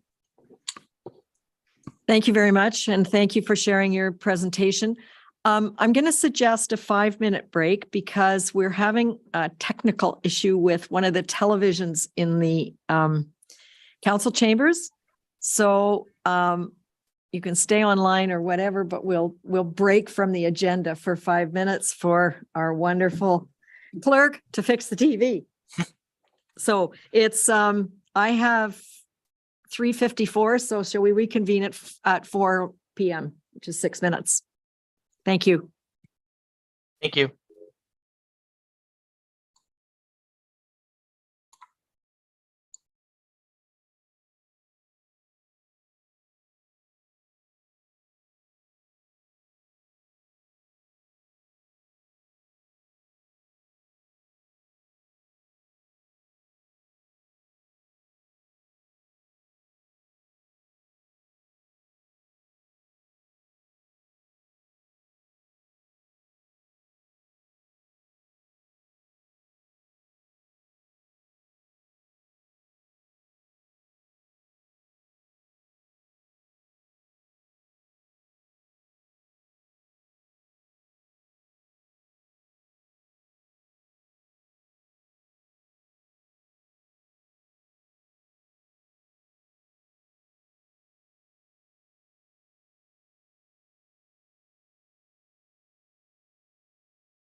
So I just turned that on. Gotcha. And just forward and back. Oh, so if we just go, oh, brilliant. Fantastic, fantastic, fantastic. It's going all too easily. This is, it's going all too easily. We have got to do this, or projector breaks down, or something breaks down, or we lose the internet connection. Oh, Jesus, and I've been having terrible trouble with that at home, so I don't know. And then the microphones don't work, and then it starts echoing because somebody's got the microphone on there. Or somebody needs your speaker. Somebody turn the microphone off. Everybody go on mute right now. Right now. You're going to be talking about monetary penalties? Yeah. Is what everybody. If you've got 6,000 more homes coming in, that's 12, at least 12,000 more vehicles. Yeah, but they're not coming this way. They're not coming into the town that we're all going to be talking about, which is mine. Oh, is it yours? Mine's the one with all the problems. Is it? It's the only village we have. Are there bad problems? Well, I don't think that's, I just don't think cameras are going to solve it, to tell you the truth. Harry Sanders has been stood in. There was public works director, Mike Holmes up there. He had one, he didn't put the camera up, he's actually counted the vehicles. Had he violated, but 20 kilometres over the top, so it was a 50k road, he only looked at 70 and above. He could have gone as low as 11 a bit. Had he done it in 28 days, he'd have amassed 1.45 million in fines. In 28 days. But do I really want to punish my village, right? Well, people who live there, right? But the options are, and I'll show you one of the slides. I'm an ex-policeman from England. I'm a senior accident I worked in investigator. POA. I mean, just one person lined up at the road. You see the roadside memorials and all that stuff. It's horrible. Well, I know we It's lost horrible. the It's people horrible. right in that It's horrible. village, yeah. It's horrible. But at the same time, I mean, how do you actually get people to slow down? I mean, it's hard. It's hard, and you know, and let's face it, you don't see many police out there because we don't have any, because it's like, takes 30 minutes to get to us, but I've not driven up from Toronto today. I was in the ministerial building. I've been in the centre of Toronto. I drove in from Mississauga to Toronto, all the way through Toronto, up to 400. One police car. I know, I One worked police worked in all for that regional time. offenses, doing You did, training you? for Yeah. 6 years. Yeah. And the only time you'll see that is that when they have when they're told, get out there and get. Well, it's not just like a million other things. There's burglaries, there's assassinations, there's shootings, there's domestics. The other thing is up here, I don't understand. our Seguin is 10,000 square kilometers. So it's a large area to cover. So figure that one out. And Not most, easy. and most you probably get to, I mean, I worked in the Metropolitan Police in London, England. 625 square miles, and there's 27,000. The guys would. 27,600. I mean, it's a huge, it is like 8 million people at night time. We went up to 16 million during the day because of the traffic. Yeah, but part of our problem is we only have. Yeah, exactly. So many people in that. 10,000. Exactly. So. I mean, we had. Mark, your mic is on. Oh.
It's the cherry. The only one that I can see is very. So you have to. Okay, and we're recording and the TV's working. Okay. Okay, well, we were on to our traffic logics deputation from Mark Copeland and Stacy Noto. Welcome. Thank you for making the effort to come in person. As you can see, people do and people don't. So you have the floor. Thank you. Thank you very much, Madam Mayor, and thank you to Councillor Getty for inviting me and setting this up. We bumped into each other at the Roma conference a few months ago now, and Councillor Getty. Have you got your microphone on? You know, Yep. I can put me on near enough. Okay, and Councillor Getty invited me to come and talk today. Logix ITS is the parent company of Traffic Logics. We are based in Montreal, so everything we do is Canadian based. Just up the road. I'm the vice president of the parent company, and Stacey Noto is the senior project manager, and will be directly looking after anything that happens that we do in Ontario and Newfoundland right now. It's just, I do apologise. I didn't realise I only had 10-15 minutes. This slide is like an hour and 10 minutes worth of slides, so I'm going to skip through the ones that don't. Had I known, I would have selected to hide some of them that actually go along. As you see, we're a huge different branding of companies as far as India and Mexico. We have representation and staff, and including the Ukraine these days as well. We do still have members of staff in the Ukraine working, God bless them, and they're working in awful surroundings. Many of you must know Traffic Logics as what we do with our driver feedback signs, our modular speed humps, our modular, most of the flashing signs you see around in Ontario, they're actually made by us in Montreal. Do a range of message boards and vehicle data collectors. And about 6 years ago, we went into the camera market, not in North America because it wasn't particularly viable at that time, but we've got a very healthy camera market outside of North America. We serve virtually every sector that you can think of. We've got our own private division, which deals with HOAs, POAs, and business industrial sector. Some of our largest customers are Amazon, Walmart, and the like, but obviously the municipal division and its state, local and provincial government, as well as law enforcement and emergency services. We actually put a plan together to help towns and cities when they're doing the traffic calming initiatives, which is the 3 E's, and I'll be happy to provide a full detailed explanation of this to council afterwards, and we can follow back later, because that's probably 15 minutes talking about on its own, that one slide. So what we're invited for today is the everybody's favorite topic: speed cameras, photo speed cameras, automated speed enforcement, whatever you want to call it. It's a hotly contested topic. Some people love it, some people hate it.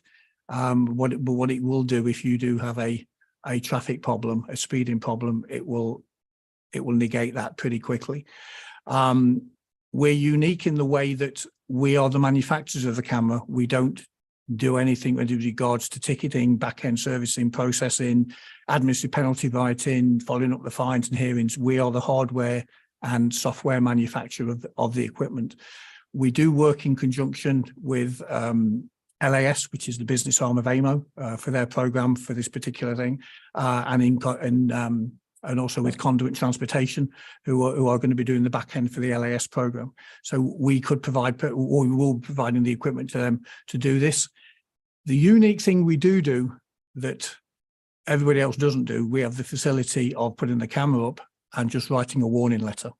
There's no fines involved.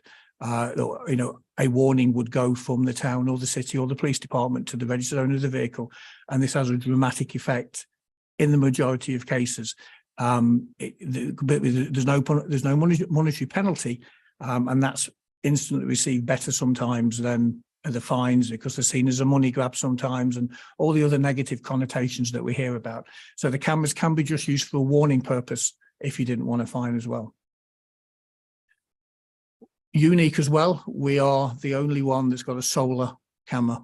The other ones are batteries only or mains AC hardwired. We do all three. We do battery only, mains AC hardwired, or a full solar system. And the biggest difference is the ones that you see in Toronto. Our camera is about the size of a shoebox and mount 2, 3, 4 meters in the air. They're not the huge metal boxes at the side of the road, so they're not very easily vandalized. They can't be pushed over. They can't be spray painted.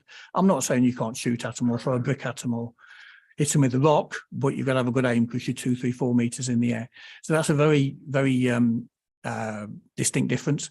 And unlike the Toronto cameras, they have to have their information downloaded every 2 days by a thumb drive. Somebody goes, takes a thumb drive out, puts it in a sealed evidence bag, drives it to the Toronto JPC, where it's analysed and goes through the system. Within 15 seconds of that violation happening on the camera, it's back at whatever processing centre there, because there's a SIM card and a cell modem inside of it. So it's a substantially quicker system. I'm going to keep this short. A picture tells 1,000 words. We've all seen the Toronto cameras. That's a solar camera on the left-hand side, and that's a mains AC hardwired camera. Very minimal amount of infrastructure. Doesn't take anything at the side of the road. Very difficult to get to. You're going to have arms 2 meters long, or be walking around a step ladder to spray paint them.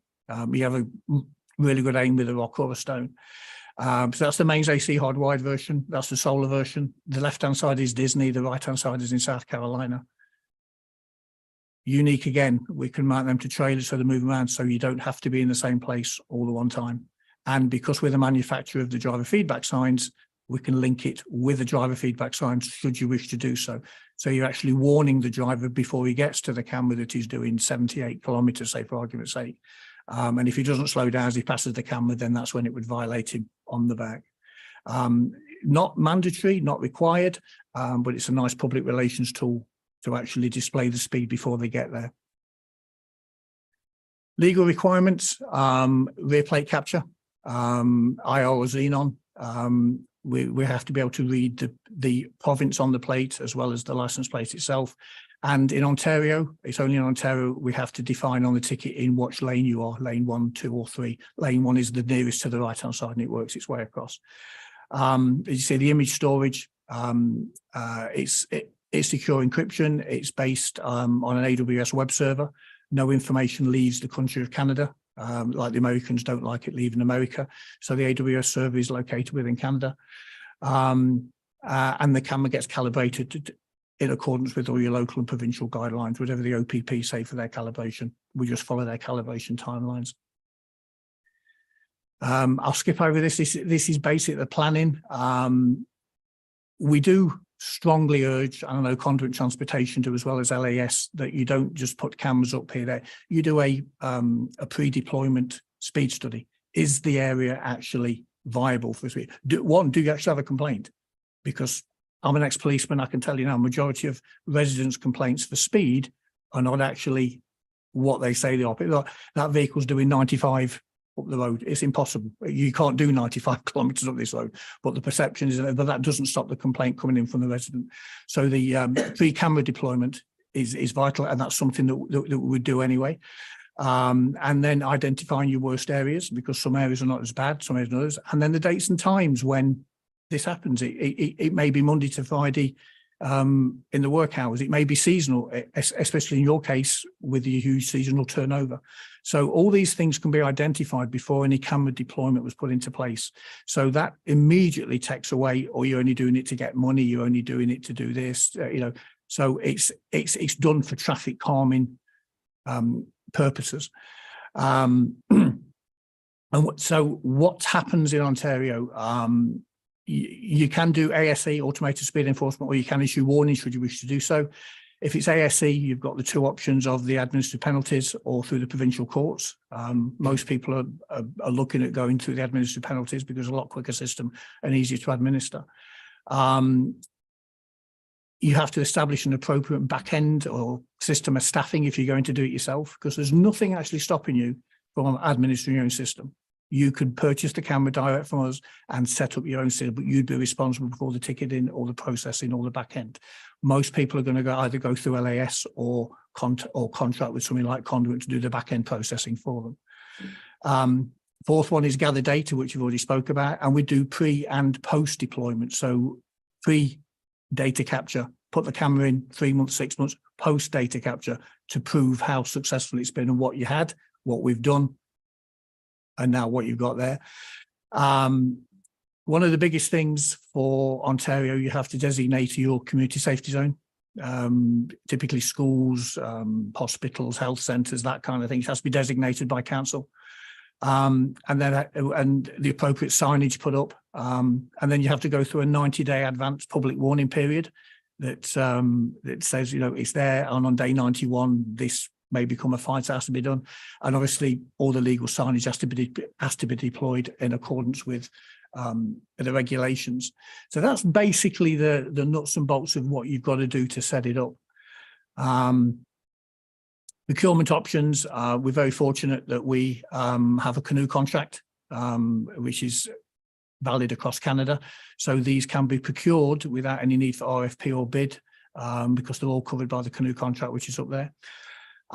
You can go to LAS, which is the business arm of AMO, like I've said, and do their in-house ticket solution, and they'll do everything for you. In any circumstances, LAS would purchase the camera from me and you'd pay them a monthly fee of a lease, but they take care of all your ticketing, etc., etc. You could contract with something like Conduit, where you can still buy your cameras and then contract with someone to do your ticketing for you. Fifth option, enroll in the Toronto JPC program. I don't know how you guys feel that, but I'm not going to make any comment to that. Or the fifth option, which I have to put it in there, is do absolutely nothing. You do absolutely nothing, and you deal with your traffic calming in a totally different manner. Servicing, yeah, it's full installation and maintenance. You get a complete back-end ticketing solution. You've got the options of the power and the mounting. We can help with the educational side of it, because when you do any program, the education is the biggest thing. I'm a policeman from England. We've had these for 35, 40 years, and it's the education of the public. It really is the education of the public, by public outreach, public meetings, on the website, letting people know where they are. So if they get caught on the camera, well, we'll give you every available opportunity to slow down, and you just haven't slowed down. And I think the biggest thing is that I'll say about automated speed enforcement, it's non-discriminatory. This only discriminates against people going above a certain speed, and you determine the certain speed. It doesn't discriminate against car, ethnicity, creed, race, religion. You're going above a trigger speed, which you should not be doing. So it takes all the element of discrimination out of it, and it's very non-confrontational for the police. And we all know how that can end up. Just a normal routine traffic stop can end up something an awful lot more than just a routine traffic stop. That we've all seen the videos on YouTube and Facebook, whatever. And I will leave you this one slide. I think I've stuck to my 10 minutes. I'll leave you one slide. People say that speed cameras are ugly at the side of the road. They're a carbuncle. They're a monstrosity. I would venture that 4 out of them photographs are a lot more ugly than the other 2. And if one speed camera saves one of those roadside memorials, then in my humble opinion, it really, really, really is worth it. And I think that slide kind of encapsulates it all. And having been one of the guys who's actually knock on somebody's door and tell somebody that somebody's died and dealt with the carnage at the side of the road, something I wouldn't wish on anybody. And I wouldn't wish it on anybody. It's just an awful thing to do. So if you just save one life, it's worth it. I have got a lot more, which on the slide you can look at afterwards, but it's all in there, all the rules and regulations, but I'll try to stick to my 10-15 minutes. Has anybody got any questions? Thank you very much. And we do have your full presentation in our package. So Gail, go ahead.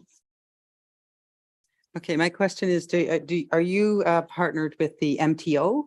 Because when the last presentation I was at, MTO was sitting at the table, because a lot of our roads in Seguin Township are on MTO land, and you can't do anything without jumping through a million hoops. But one of the presentations I was at, MTO was at the table, and that was my question. That was my first question. Yeah. I don't know if you want to answer that one first. We've actually left the transport minister this morning. We was in downtown Toronto at 9:30 with the policy and planning department. We had a meeting with one of the minister's staff this morning. Yes, MTO have to be heavily involved in it, even down to the ARIS agreement for actually pulling the driver vehicle information. And there's several rules and regulations that MTO put in place there that so much proportion of any fine has to go to the Justice Victim Support Fund. And then there's a fee for MTO for looking up the plate.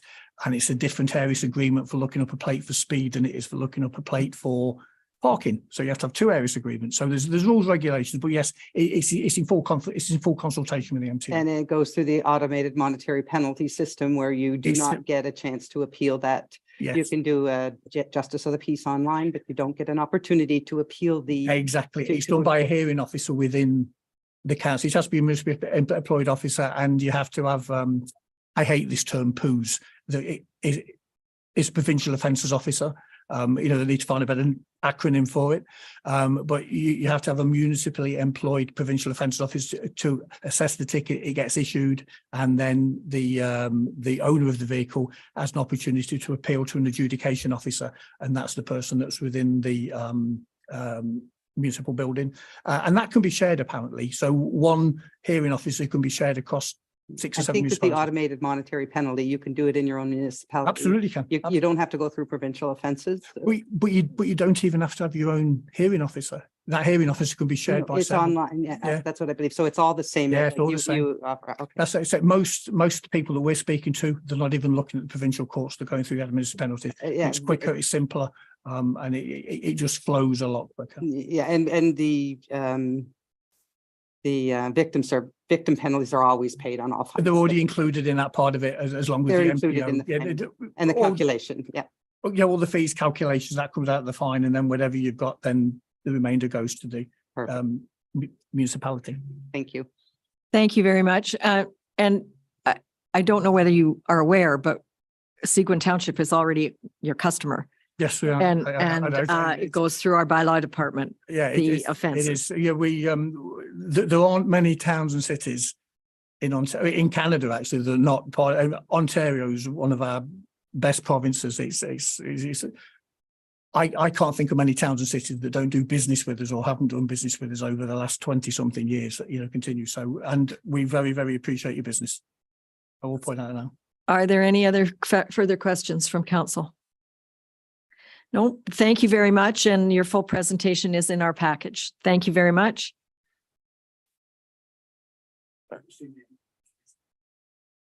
Oh. Thank you. And now we welcome Nancy Riker regarding, which is item 7E on your agenda package. And Nancy, I'll ask you to stick to your 10 minutes if you can. I'm not sure the preceding people did, but do your best. Oh, you push the little button till the green light's on. There we go.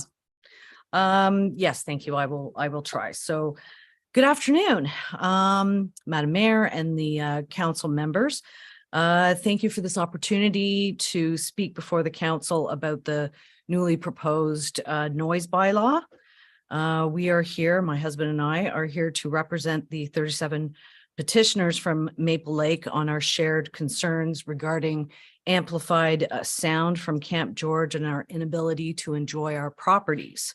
Sound issues are nothing new for Camp George. However, it's become worse due to the construction of a pavilion and outdoor use of amplified devices throughout their property. Brief history. Discussions began with Camp George in fall of 2021. We continued to contact Camp and bylaw by phone and or email. We had a meeting with Madam Mayor and Fire and Bylaw Officer Sean Carroll, as well as emails to Ward Councillor Mr. Collins. Since then, we've collected 37 names on a petition. And nothing really has happened or any changes or compromises.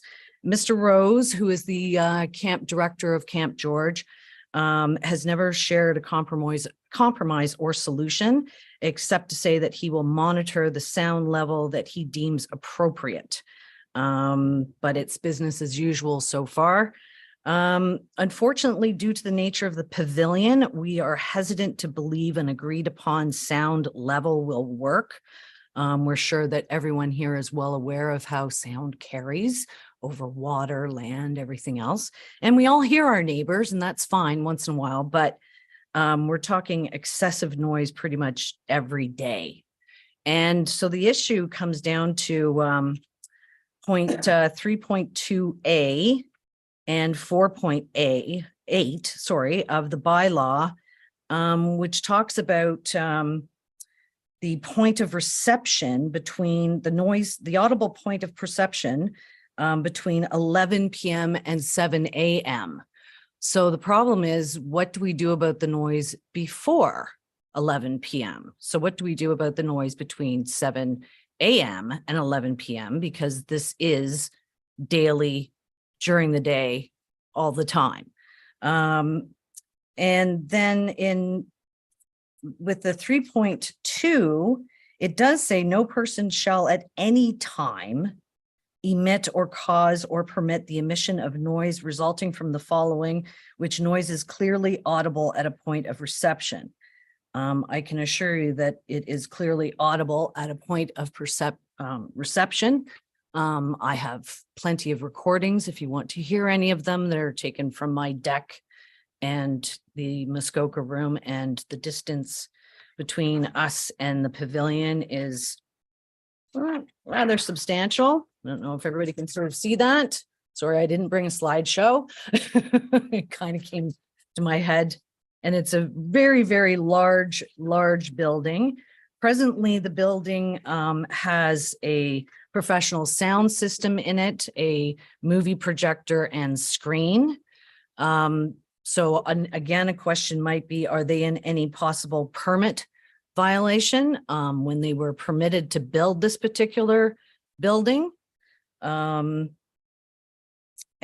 we also just want to know what kind of teeth this new bylaw is going to have in helping us rectify this issue, because or are we having to revert back to making our phone calls, making our emails, and then constantly pestering bylaw officers and everybody else? Or is there some way that the council, due to this new bylaw, can actually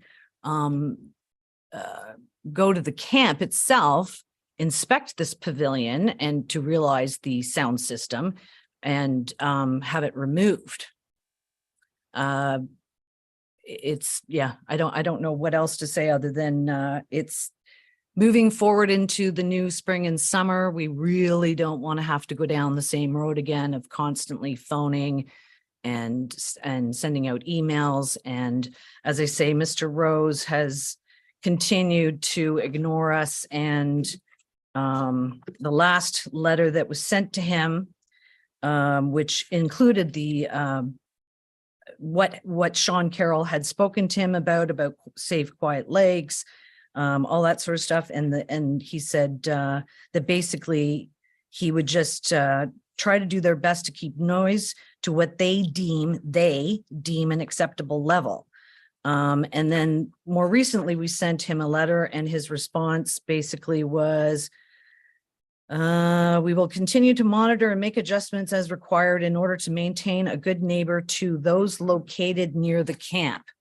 Well, this is not just a immediate neighbor issue. It is an entire lake issue. The sounds can be heard throughout the entire lake. So some of us unfortunately get it louder than others. So really we just want to know how this new noise bylaw is going to look at the hours between 7 and 11 p.m. I mean, it's wonderful that we're all going to get a good night's sleep, but I'd like to be outside gardening and not have to listen to a disco thing going on right next door, blasting away. I mean, yeah, it's kind of fun to dance along with it, but not every day or every night or 7 till 11 p.m. every night as well. So that's the question to council on how this bylaw is going to help, and if there's maybe something that should be added, because I'm not quite sure how saying no person shall at any time. Omit the Okay. noise. The bylaw is a proposal that we'll be looking at today, so it isn't a law or a bylaw even yet. Right. I hope it will help, and I hope it may not be in its final form yet. I do want to point out that Camp George is zoned commercial, and as such can have amplification devices. I think your best way, we do have a new and different bylaw department. It does report in through Sean Carroll, but I do believe it remains complaint-based, and your best process is to call the bylaw department when the noise is actually happening, and the new bylaw will send them to the point of reception, which would be your house, not the camp. So if it passes, I would hope it has more teeth, but Camp George, like all of our summer camps that are in Seguin, are zoned commercial. And so they have some exceptions. And the bylaw acts on complaints.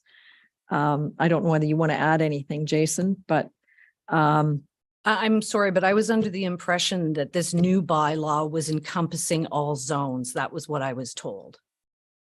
Go ahead. Because there used to be in the existing bylaw, there is a specific commercial aspect of it. This bylaw does not say anything other than in 4.8, it says, no person shall emit or cause or permit emissions of noise resulting from the operation of any blah, blah, blah, blah, all these loudspeakers, la, la, la, la, la, in or of sound used in commercial operations, included but not limited to marinas, camping, and whatever. So I'm sorry, this is reading to me like commercial is in there and not allowed to use. Well, and as I said, the bylaw is a proposal. So I think the best is for us to consider your comments as we consider the bylaw, and to work with the bylaw people to see if it meets your needs. That's all we can say, because it isn't a bylaw yet. Council Right. hasn't even discussed it. Okay. So then, So we'll take This- your comments to heart. Yep. okay, And consider them as we work with the bylaw. okay. Sure. You want to speak?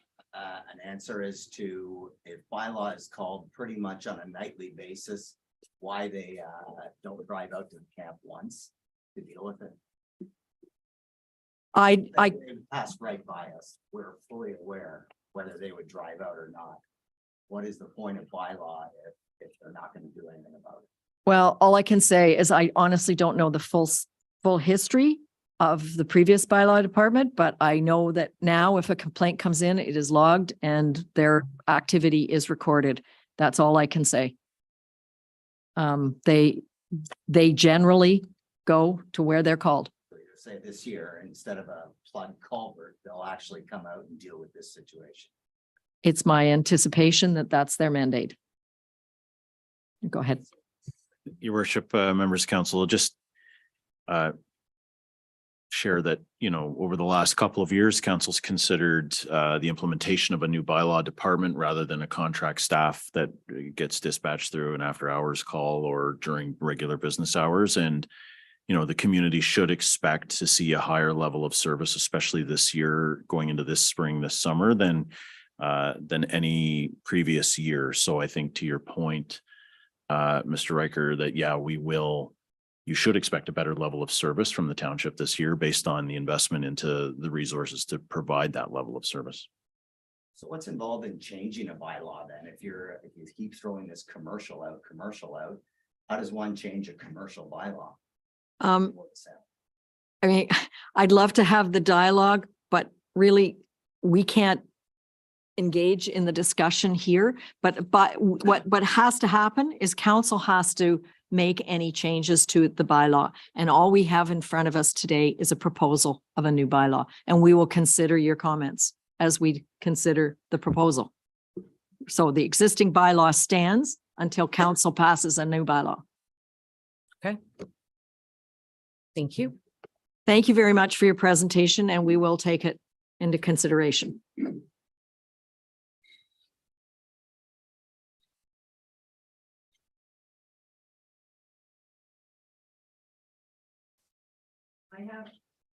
I have a motion that the Council of the Corporation of the Township of Seguin does hereby receive the staff reports as presented on the agenda for the April 3rd, 2023 meeting of council. And we have staff reports from Development and Protective Services, Community Services, and Corporate Services. Could I have a motion from Councillor Fellner? I so move. And seconded by Councillor Collins. Second that motion. All in favor of receiving staff reports? Thank you.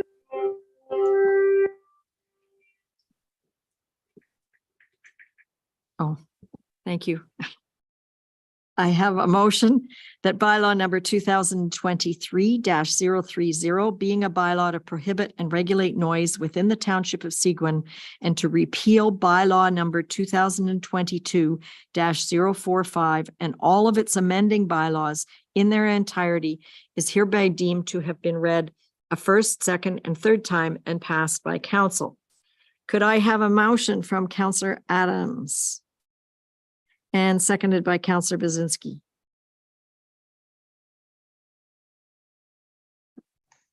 Yes, I so second. Okay. And who's going to present? Is it Rory? Okay, Rory, I'm hoping we might be able to see you. There you are. Through you, Mayor and Council, thank you for having me here today. Today I'll be speaking briefly about the proposed noise bylaw. So staff have reviewed the current noise bylaw and found a number of opportunities to strengthen the language and to provide the community with a more robust noise bylaw. So today staff is recommending the repeal of the existing bylaw and the replacement with the proposed bylaw to strengthen its legal defensibility in court. Many of the provisions mirror those found in the current bylaw, but I'd like to just refer to section 3.2, which kind of goes over non-timed prohibitions. So in that effect, anything contained within 3.2 A to H would be an offense if it's clearly audible at a point of reception at any time. whereas section 4 goes over time and place prohibitions. There's been a number of other provisions added as well, just to safeguard the community's well-being and enjoyment, which are aligned with best practice found within the province. The definitions have also been updated to reflect best practices in the province to ensure a successful conviction if challenged in court. We've also added a hinder or an obstruction prohibition, a provision rather, into the bylaw so that we can request ID from individuals that will allow officers to move forward with charges if we have to, as well as making sure we can have the information for an order to discontinue activity, which has also been added. The order to discontinue activity essentially allows an officer to attend a property and issue that order if they do notice a noise violation, which can be used by itself or coupled with a, let's say, a part 1, so a set fine. It also has a standalone offense should someone fail to comply with that order. So once again, it's just another tool in the belt for officers to use, whereas we'll always try to be compliance driven first, try to get voluntary compliance where we can. But an order is a great way to put it on paper that there's a violation to ensure that there's not a continuing offense. Likewise, an officer can move forward with a part 1, which is a new addition to the proposed bylaw.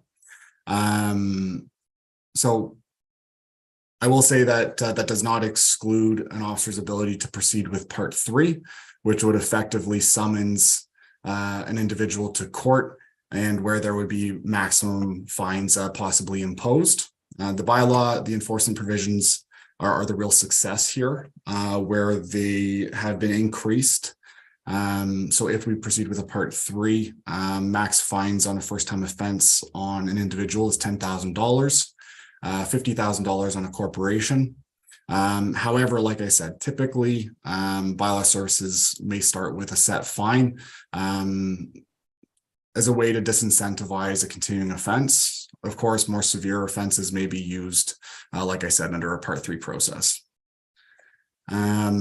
So I do believe that this is going to be an integral part of our bylaw regimen, and hopefully it'll be able to be used in order to keep the well-being of the community. So if there's any other questions, I'm more than happy to answer them. Council, Councillor Bazinski? Sorry, what I was wondering, Rory, could you just, based on what you've said, which sounds very positive to me, could you give us Camp George as an example? What would happen in that situation? Surely. So there's a few different provisions that we need to be cognizant of.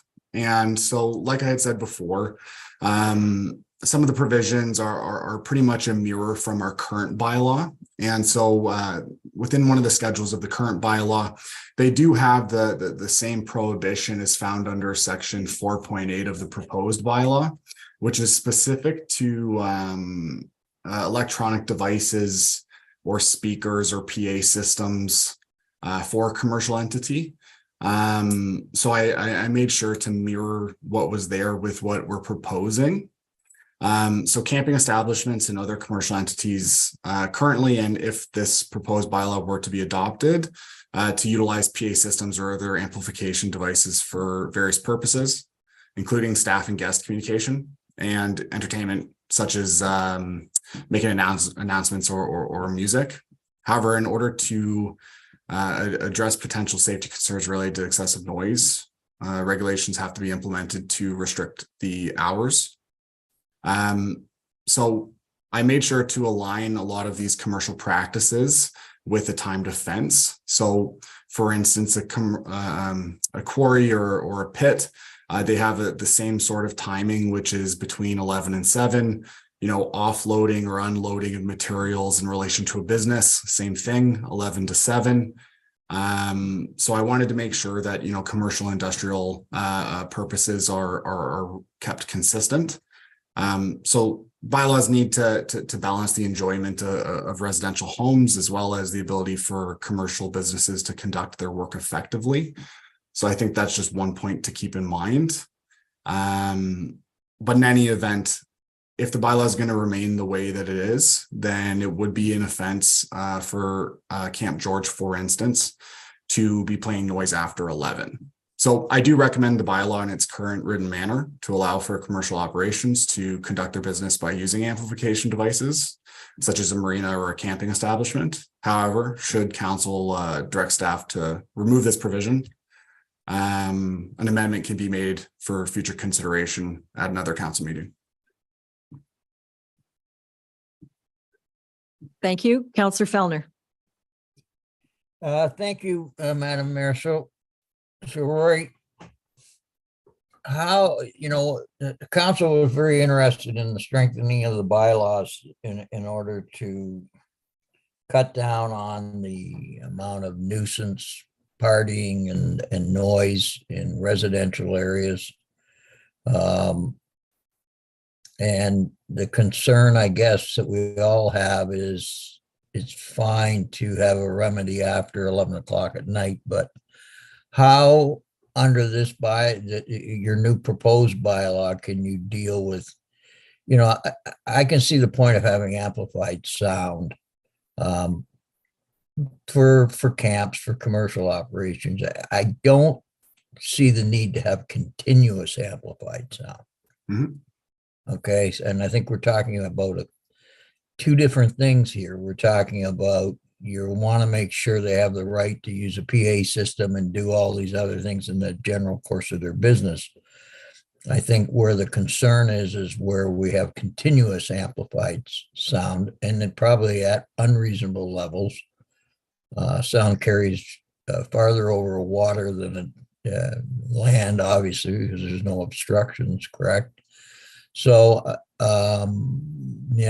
staying away from the camp scenario, I mean, you've got a party that starts on the dock with fairly loud amplified music at 11 o'clock in the morning, and it continues, straight to 11 o'clock, and it does it 5 or 6 days in a row. So how is this going to be a tool for you? How would you use your bylaw in this particular case to ensure the quiet enjoyment of the property surrounding this? Very good question. So that's why the bylaw is written with two separate provisions. So 3.2A is for basically anything that's not a commercial use. So in that case, a couple of friends on the dock playing loud music, that would be a prohibition at any time. Once again, that is still consistent with the current bylaw that we have in place. Whereas section 4.8 is specific to commercial operations. So in the scenario that you brought up, if there were individuals playing music on their dock, we would be able to attend the property and explain the bylaw, outline the actions required in order to get voluntary compliance. And of course, we have a couple other tools that we may be able to utilize. Should it be a repeat offender, or if we can't get compliance, by way of set fines in order to discontinue activity, or by proceeding with a long form and compelling the individuals to court. Okay, so then does that apply to shouting, yelling, all this type of thing that accompanies a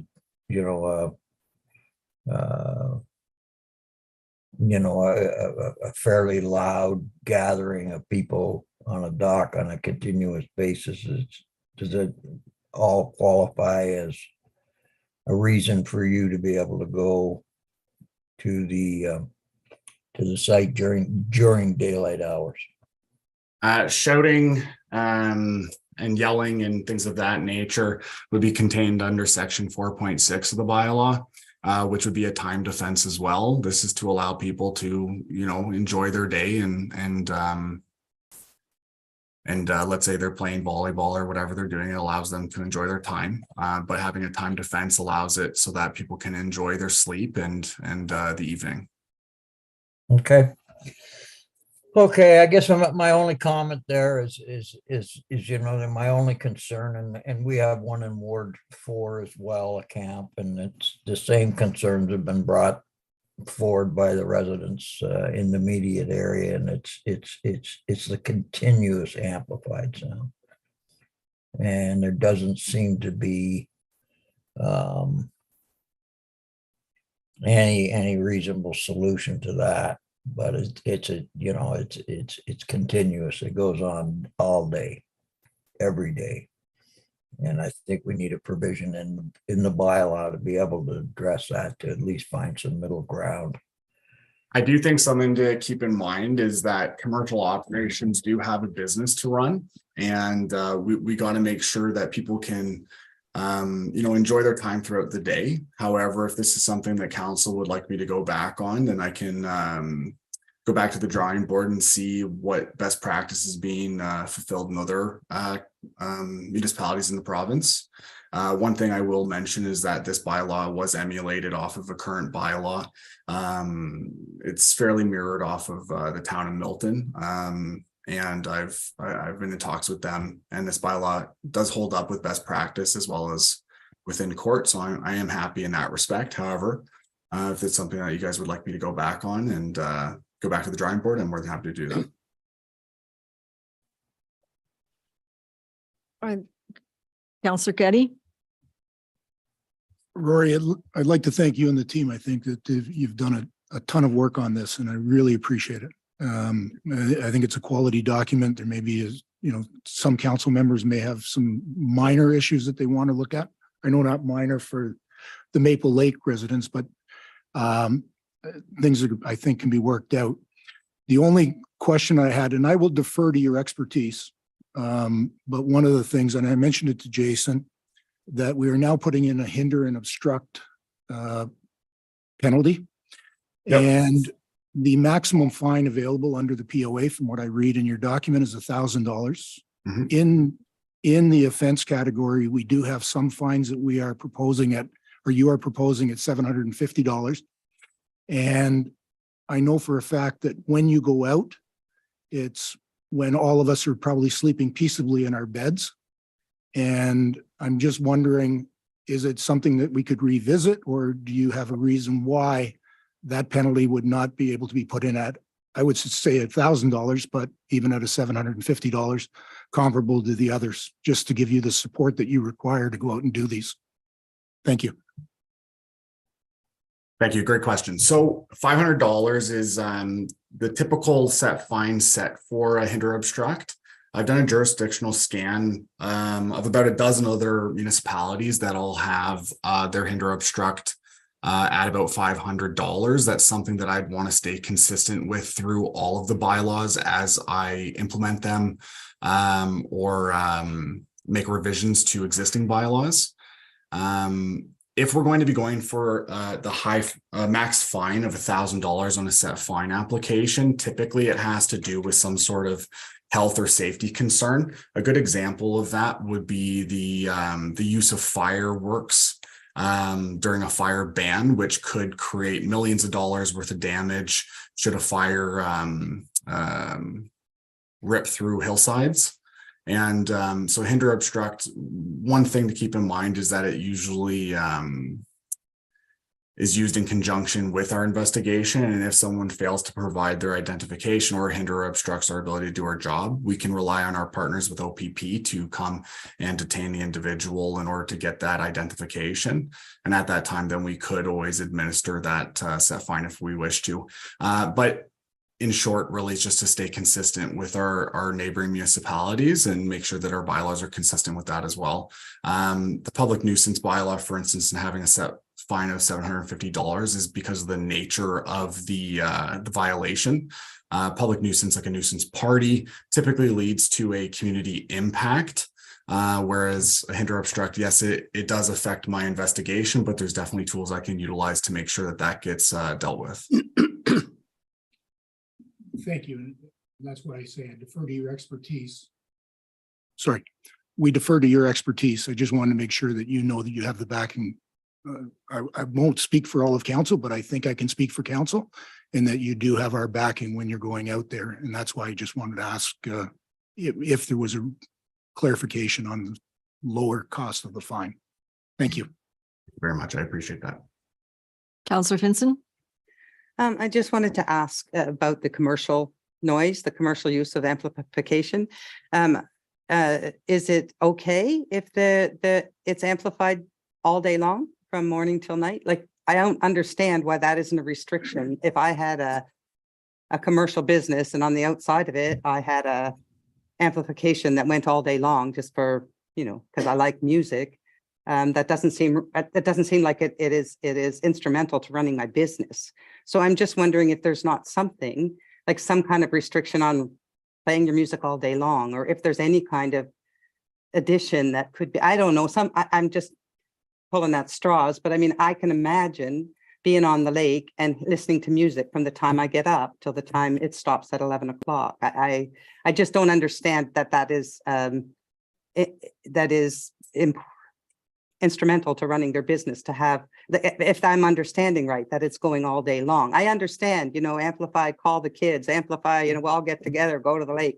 I understand. I went to camp my whole life and I understand amplification, but I'm still a little concerned that because they're a business, we are not going to hold them to any kind of,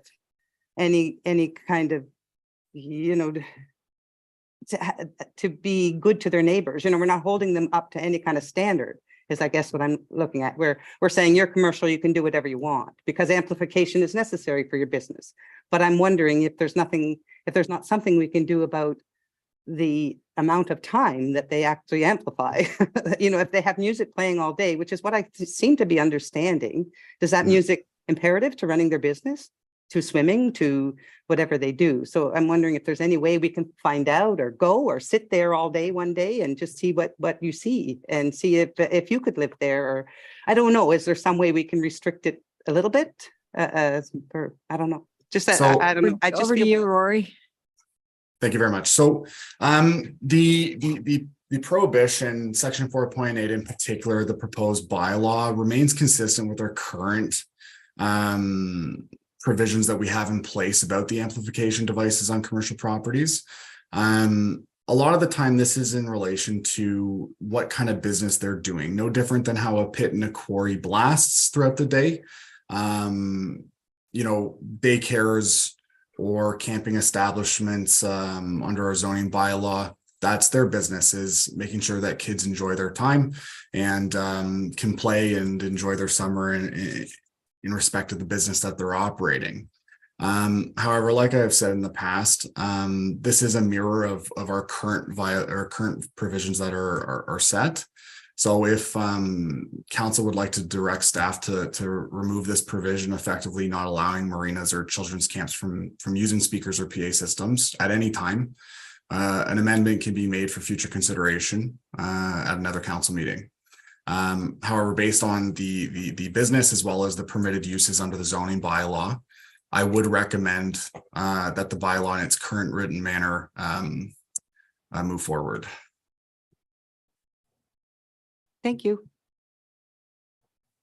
I think you're hearing from the questions and from the delegation by people on Maple Lake that there needs to be some place for duration of amplification. And frequency, I don't know whether it's duration or frequency. I honestly don't know, but I think you're hearing people ask for something. And maybe it's not just for commercial. I mean, maybe it is for the 5-day party on the dock across the bay that never stops too. That Councillor Fellner brought up. I mean, maybe it's something about duration. And I don't know how you work that in, but I am hearing that from multiple councillors. Mm-hmm. If there's a way to work that in. Now, whether we pass this bylaw today and then you make something that mirrors how duration is in there, I don't know what the proper next steps are. Maybe. So if I may, a noise bylaw is typically dealt with as a general prohibition or by time and place.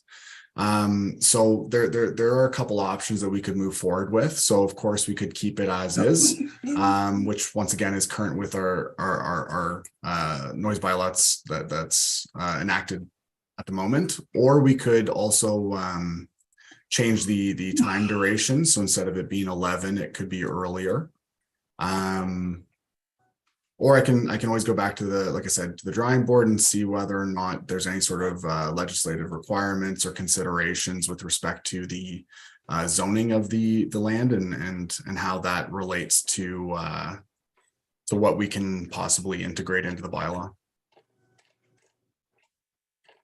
Okay, just in consultation with our Chief Administrative Officer, he's suggesting that we pass this bylaw today, evaluate it, particularly through the summer period, and how our strengthened enforcement and our full-time bylaw officers can use this and reevaluate it after you, but keep records of what you're getting called on, how often, and what the frequency is, to help us evaluate if it needs to be modified. Now I see a hand up for Councillor Collins. Yes, thank you, Mayor. That's exactly what I was going to suggest, and to pass this bylaw now and see how it works moving forward. It's as simple as that. I mean, Rory's done a heck of a job putting it together, and we need to see if it works or not. Thank you. Okay, Councillor Vincent has her hand up, but we also have a comment from Jason. Okay, you go first. Thank you, Worship, members of council. I think in a few moments, hopefully, we're going to get to another staff report which outlines another bylaw, but as well our work plan for 2023 that Rory has sat down and put a significant amount of effort into. With the establishment of a new department and a new sort of strategic direction on how we manage bylaw within the township, I think it's only fair to say in all circumstances that we're open to failing, we're open to making mistakes, and we got to try things first to see if they're going to work. I have a great deal of confidence that what we're presenting to you comes with the best professional advice and recommendations that we can present at this time. But like anything, we need to evaluate how it's going. We're going to go through a fairly significant transition from where we've been to where we would like to be in a desired state with bylaw. And of course, evaluation continues to be a significant portion of the business that we do. We make change, we evaluate how it's going. If it's not working, we'll come back to council. If it's not working and council's hearing about it, of course, you're going to advise us, and I know Rory's actively tracking all cases at this point, and we'll have the ability in a year's time to present statistically how it's going. Here's how many bylaw infractions we've seen. Here's how many tickets were issued. Here's how many complaints were received, and give council the ability to evaluate how year one went based on true data. Thank you. Final comment from Councillor Vincent. Well, if you're going to, I think we should pass the bylaw, but my question would be, would the people on Maple Lake near Camp George, do you want them to call in the daytime? Like, if you want to keep track of how it's going, should they call bylaw if in the daytime there's noise that they can't handle and it will be coming from the speakers? So do you still want them to call? Like, do you want that to happen? Is that what we're deciding? Yeah, well, Rory, you answer that. I think anybody that's bothered by any noise needs to call bylaw, and then we're complaint driven. But he just said that they're allowed to run their amplification. So I'm wondering, does he still want them to call? Because how can you keep a statistic if they? Well, I think they should call. I'm sorry, Mr. Richter, we can't entertain comments from the public. The public meeting is closed. I'm sorry, I can't open the public meeting back up again. Rory, do you want to reply to that? Certainly. If I may, basically, if there is a noise violation or concern, a constituent can contact us to assess whether or not there is a violation of the bylaw. Of course, there's a number of provisions that are very particular to time, place, or whether or not it's any time or specific to a certain 11 to 7 sort of provision. If it's not a violation, then we'll make sure that we delineate that to the complainant and explain the reasonable particulars of why maybe an occurrence was closed down. But if there's any concerns, we're more than happy to look into them and see whether or not there's something that would be applicable within the bylaw. Thank you. Thank you. Oh, Councillor Bazinski, last comment, please, on this issue. Absolutely. I would agree. Let's evaluate it over the summer, but just as you would talk to the complainants about what you can do and you can't do, I think it wouldn't hurt to talk to the commercial use and just explain that this year we are reviewing the bylaw to see if it's reasonable, and that if there, you know, if there's abuse, then you may have to make an amendment to it, because, you know, the reason people come to the cottage is a lot different than why they're living in Milton. And I'm not knocking you, Rory. I think it was good to evaluate. You got to compare. But people that come to the cottage do tend to want a certain amount of peace and quiet, even and during the day too. So, you know, if they're throwing something from, you know, 7 till 11 at night, it's a party or whatever, that's one thing. But to have the speakers going all day long, that is abusive to me. So you might want to just talk to places like Camp George and say we're evaluating it. Thank you. If I may, I think that it's very important to assess what we're looking at in the bylaw. Of course, we need to look at everything on a case by case.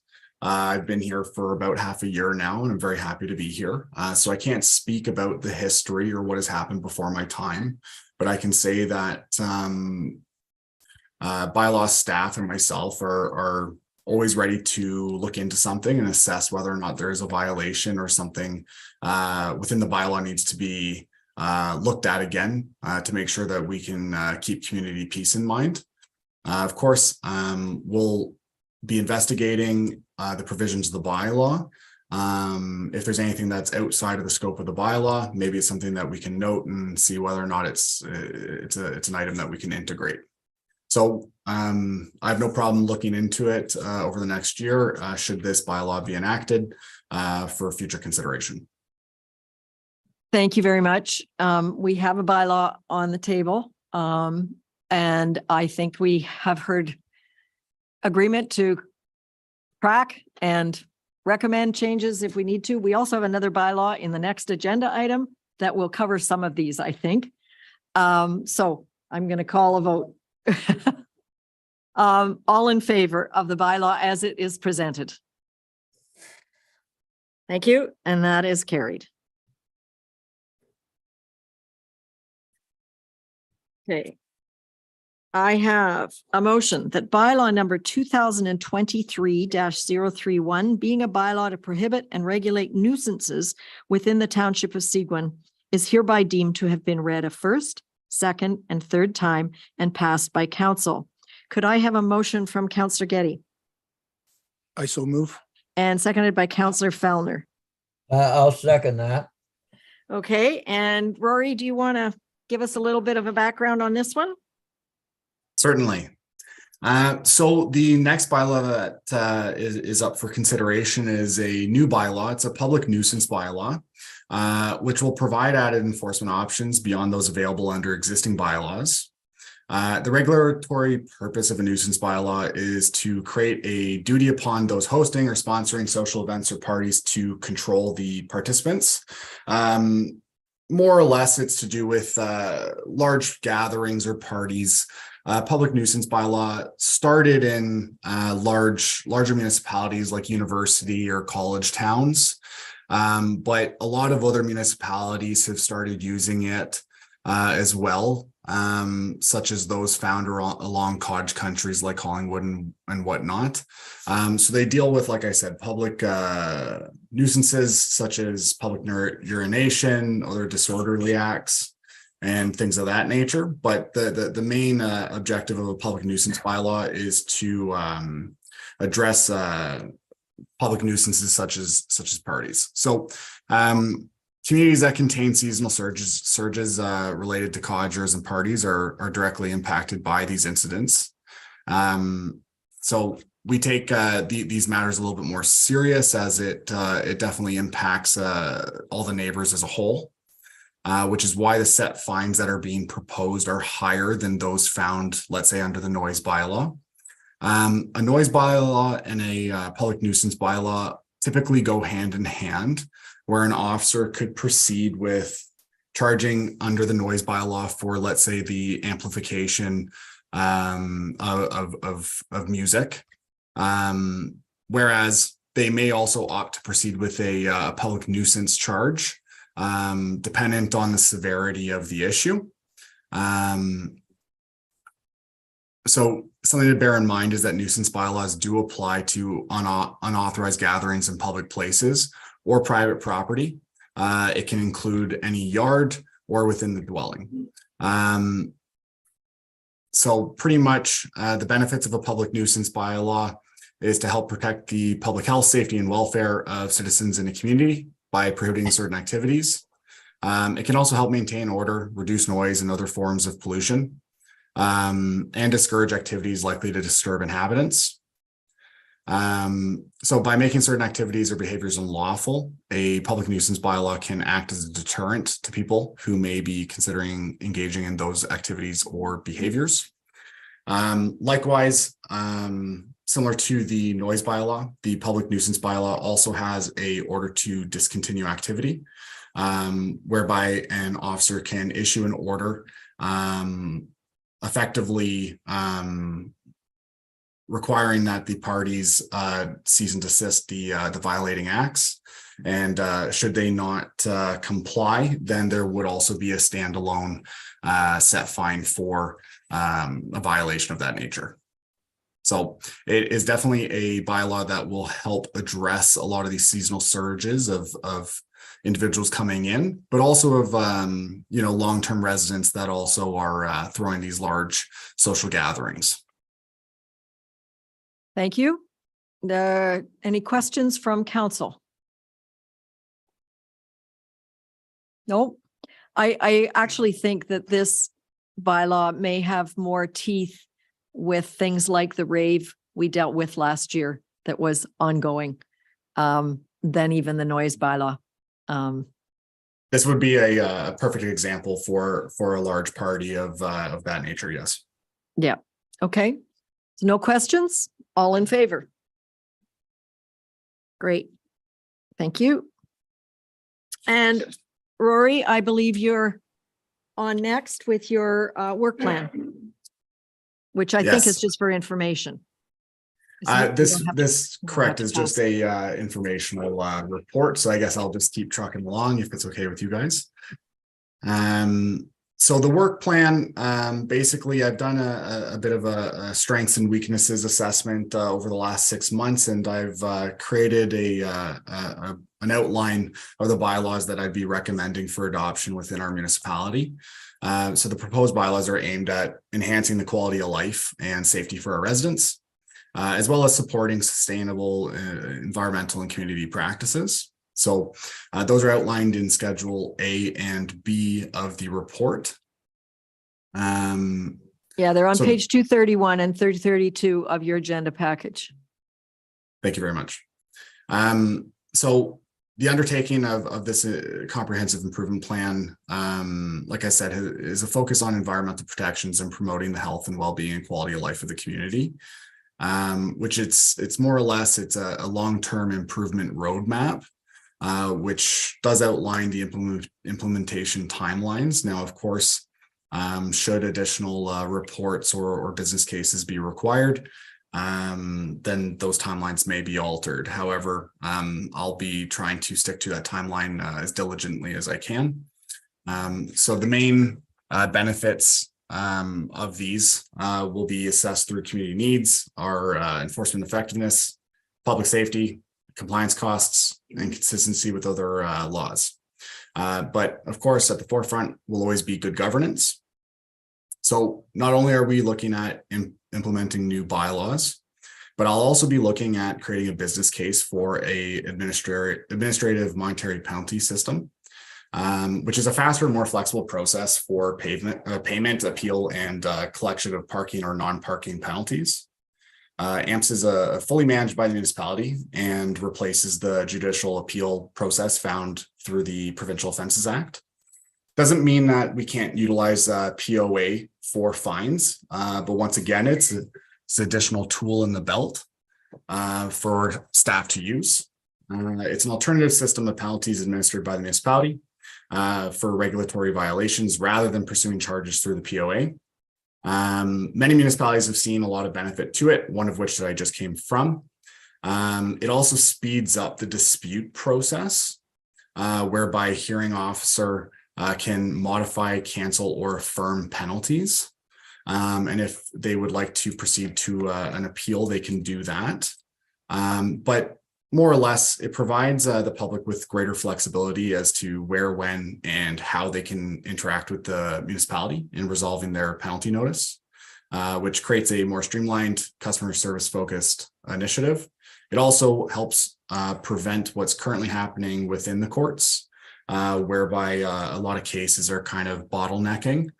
So it alleviates the POA system for more severe cases, which once again will help streamline not only the POA process, but also the AMPS process if approved. So we'd be looking at starting with parking related AMPS, just because of the integration processes, they're a bit different. So we'd usually start with parking AMPS, and then I'd be looking at integrating non-parking after about a year of review to see how that's going, just to make sure that we can justify that move. So more will come to that. Of course, that will be through a business case and a separate report. And the only other point really to bring up is the current website improvements that have been going on. We've now integrated a couple new web pages. So I'm happy to announce that residents can now make a complaint online. So they can always come in to the office, they can give us a phone call, but now they can also lodge a complaint online. So they can go through, type in some of the mandatory fields, submit a complaint, and one of our administrators or myself would look over the complaint and make sure it gets assigned to an officer. Once again, streamlining our system and making it easier for residents to report issues or concerns related to bylaw enforcement. So I'm more than happy to receive any feedback about the work plan, what priorities maybe I should refocus, and more than happy to get going on this. Thank you very much, Rory. It's a very comprehensive list if you put both pages together. Are there any questions from council? Nope. You've got your work cut out for you, and we agree. Thank you very much. I'm happy that I can work hard for you guys. Okay. Thank you very much, because I know you've done a lot of work on this. Okay. We are moving to some reports from Dominique, Community Services. I believe, Dominique, you're on the hook for both of D and E here. So over to you. Yes, thank you. Good afternoon, Your Worship and Council. So this first report is a standard regulatory report that summarizes the drinking water results from all of our community facilities and also our outdoor drinking water stations. So the results are for July 2022 to December of 2022. There were no adverse samples, and we continue to have safe drinking water at all our facilities. If there's any questions with regards to that report, I'd be happy to answer them. Any questions from council? Nope. We're delighted you're keeping our water clean. Okay. Keep going. So the next report summarizes both the water quality program that we undertake every year in partnership with Hutchison Environmental, and also the benthic monitoring report that we undertake in partnership with Georgian Bay Biosphere. So both Chris Hadley from Hutchison Environmental is here to answer any questions about the water quality report. And Katrina Crevens from Georgian Bay Biosphere Reserve is also on the line to answer any questions about the benthic monitoring report. So hopefully there's some questions for them. They are there to answer anything. Well, the report's Thank very you. comprehensive. Councillor Bazinski.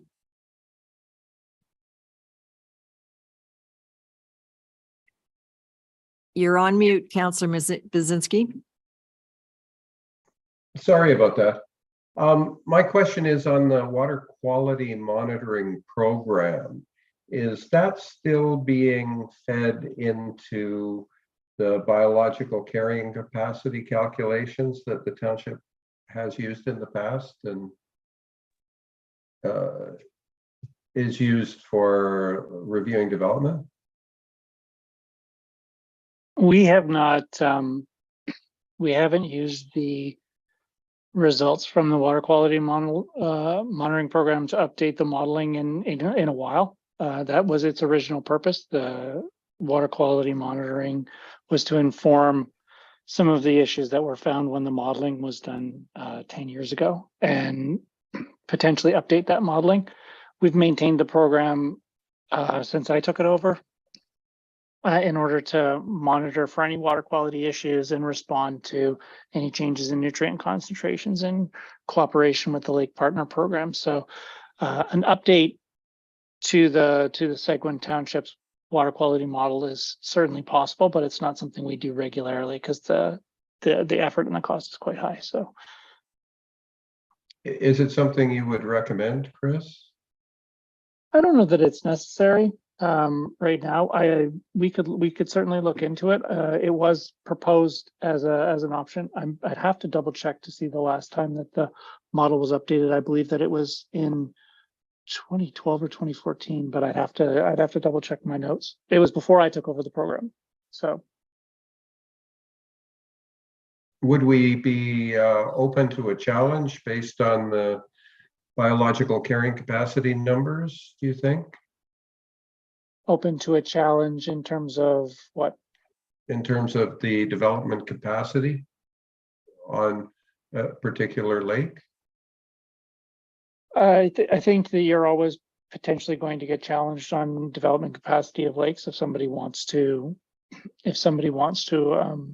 oppose it. There's certainly a possibility to do so. Yeah. Thank you. Yep. Thank you. I think it's worth looking at perhaps in future years or something, but I know it has a large cost associated with it. So might consider next year just getting a quote. We could do that. Are there any further questions? I think both of these were just for information, weren't they, Dominique? Yep. Thank you very much for all you do environmentally and keeping our water clean. So we will move on to the report on strategic planning. And I've got 3 people's names written here that might be doing the report. Who's the lead? Valerie, Forrest, or Stephanie? Oh, it looks like it's going to be Valerie. Okay. Oh. We can see you, but we can't hear you, Valerie. And it looks like Forrest is joining us. So I think it's a complete report, but I'll turn it over to you to take us through what we need to know. Valerie, do you want to introduce or? Go ahead, Forrest. I just turned my on to be present. So through your worship, the long and the short of it is staff have been getting the wheels moving for beginning the next round of strategic planning. As you know, the previous strategic plan had a shelf life, as most do, and the intent is to start the process for the next strategic plan. Through discussions with Jason and staff, and I believe yourself, Madam Mayor, looking at this a little bit differently this go around, maybe a little further out for a lot of it. Certainly more strategic in the sense of kind of shifting some of the tactical operations into a organizational strategic plan. But we're excited to work with Karen of Planning Solutions Inc. to get the process going, and much of council will be familiar with her work, and she's just recently wrapped up the strategic plan for the airport, and obviously she did the previous council strategic plan. So we're happy to discuss any aspect of the report, including strategies or the like for public engagement. But again, this is kind of early days and we're still working through what that's going to look like. And Karen will be back from her holidays in the next day or so. And at which time we'll start to kind of formalize a bit more of a plan to move things forward. Thank you very much. I'm assuming as things move forward, you're going to give us some dates to put on our calendars. Yeah, through you, Your Worship, that'll absolutely be the case. And in fact, you will all play a very important role in getting the message out there for public engagement. As Valerie eloquently wrote in the report, that we're going to be targeting engagement in all sorts of different avenues to try to maximize the amount of input from the public.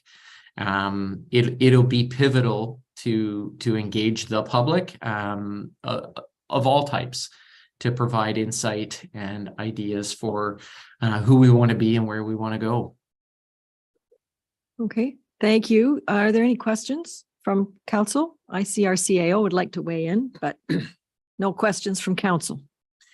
Thank you, Your Worship, members of council. I think it's an exciting opportunity, early days in your term of council to participate in a strategic planning exercise. The one component that's a little different than most is that we're running not only the township's strategic plan, but the library strategic plan in tandem. And I think it's a great opportunity to really align services as we've been doing administratively and operationally over the last number of years, but also on the long-term strategic objectives for the community. So just wanted to highlight that this is a very broad scope, given it's not just the township's strategic plan. It also includes that of the library. And there is a third component, which is a little more administrative in nature, but there'll be some work put in around an administrative or organizational strategic plan as well as we move through this process. So we're all excited to get started, and we're obviously very excited to have Karen joining us to help us as a facilitator and strategic advisor through this process. And we'll be in touch shortly with a full calendar of dates for you. Great, thank you. And I'm going to be looking this time on the strategic plan to be looking out 20, maybe 30, maybe 50 years. What do we think this region can and should be? So that will be my push, but thank you very much. And we'll stay tuned. You tell us what to put on our calendars. Thank you. 8G is removed from the agenda just because the only reason is because Belvedere hasn't gotten to many of the other townships yet. So I have motion that bylaw number 2023-040 being a bylaw to authorize the execution of a tower license agreement between Lakeland Networks and the Corporation of the Township of Seguin for use of municipal telecommunications tower space and lands to erect equipment for the supply of broadband internet service is hereby deemed to have been read a first, second, and third time and passed by council. Could I have a motion from Councillor Collins? Sorry.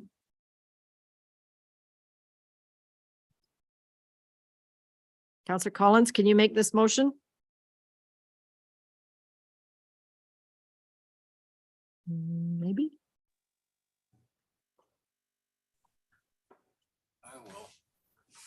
Something wrong with the sound system. There, did you hear me? Could you make a motion for this? Are you talking to me? I am. Yes, I'll make a motion, but there was no sound coming from your. Can other people hear me? Coming from your end. I can hear you. Yeah, I can hear you. Okay, so it's item 8H regarding the agreement between Lakeland Networks and Seguin for the towers. So if you make the motion, I will move ask. the motion. Okay, and I will ask Councillor Finson to second it. That. And do you have any questions? It'd probably be Forrest if they have any questions. Forrest, do you want to talk to us a little bit about this? Through your worship, I'd be honored to. So there's really two aspects of this report. The first being the agreement with Lakeland for the tower space for the fixed wireless technology. And then the latter half of the report kind of talks about the strategy as it relates to connectivity and the changing landscape within Ontario for the ASIP program. They're not mutually exclusive per se. One certainly does help us in the meanwhile. The fixed wireless contract with Lakeland for the provision of the tower space is it's an excellent opportunity for our residents to provision high-speed internet. As most, if not all, are aware, the province has injected $4 billion into the connectivity race across Ontario, and they've carved up the whole region to do this, to address Ontario's under and unserved communities. But that won't be done until the end of 2025. And so between now and 2025 is it's a fairly lengthy period of time, particularly for those who have less than stellar broadband internet. And so the connectivity that can be provisioned through this fixed wireless it's an excellent option. And Lakeland is fully committed to building it out and growing the customer base and improving residential connectivity and business connectivity. Thank you. It's good news. Anybody got any questions for Forrest? We have a motion on the table. All in favor? Thank you.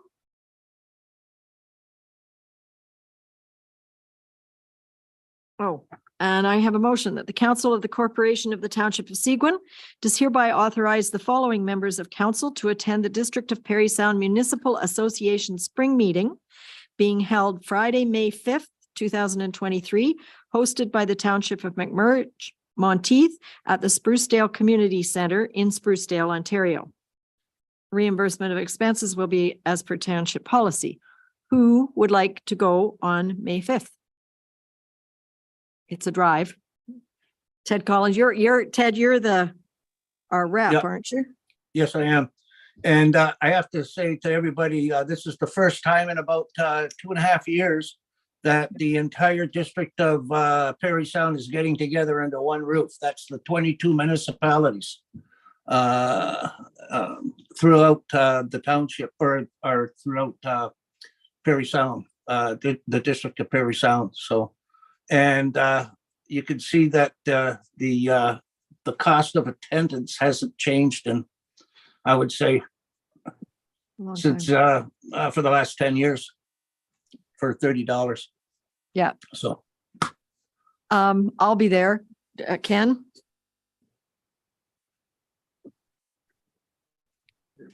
Terry? Okay.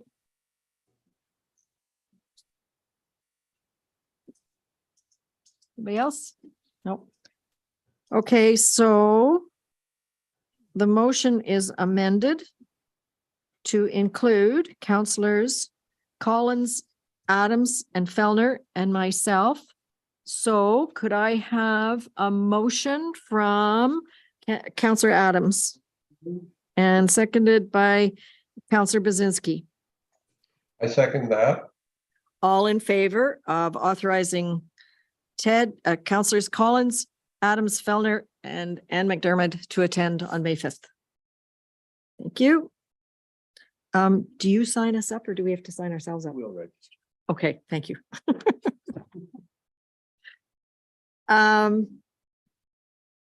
Council reports. Let's start with Councillor Adams.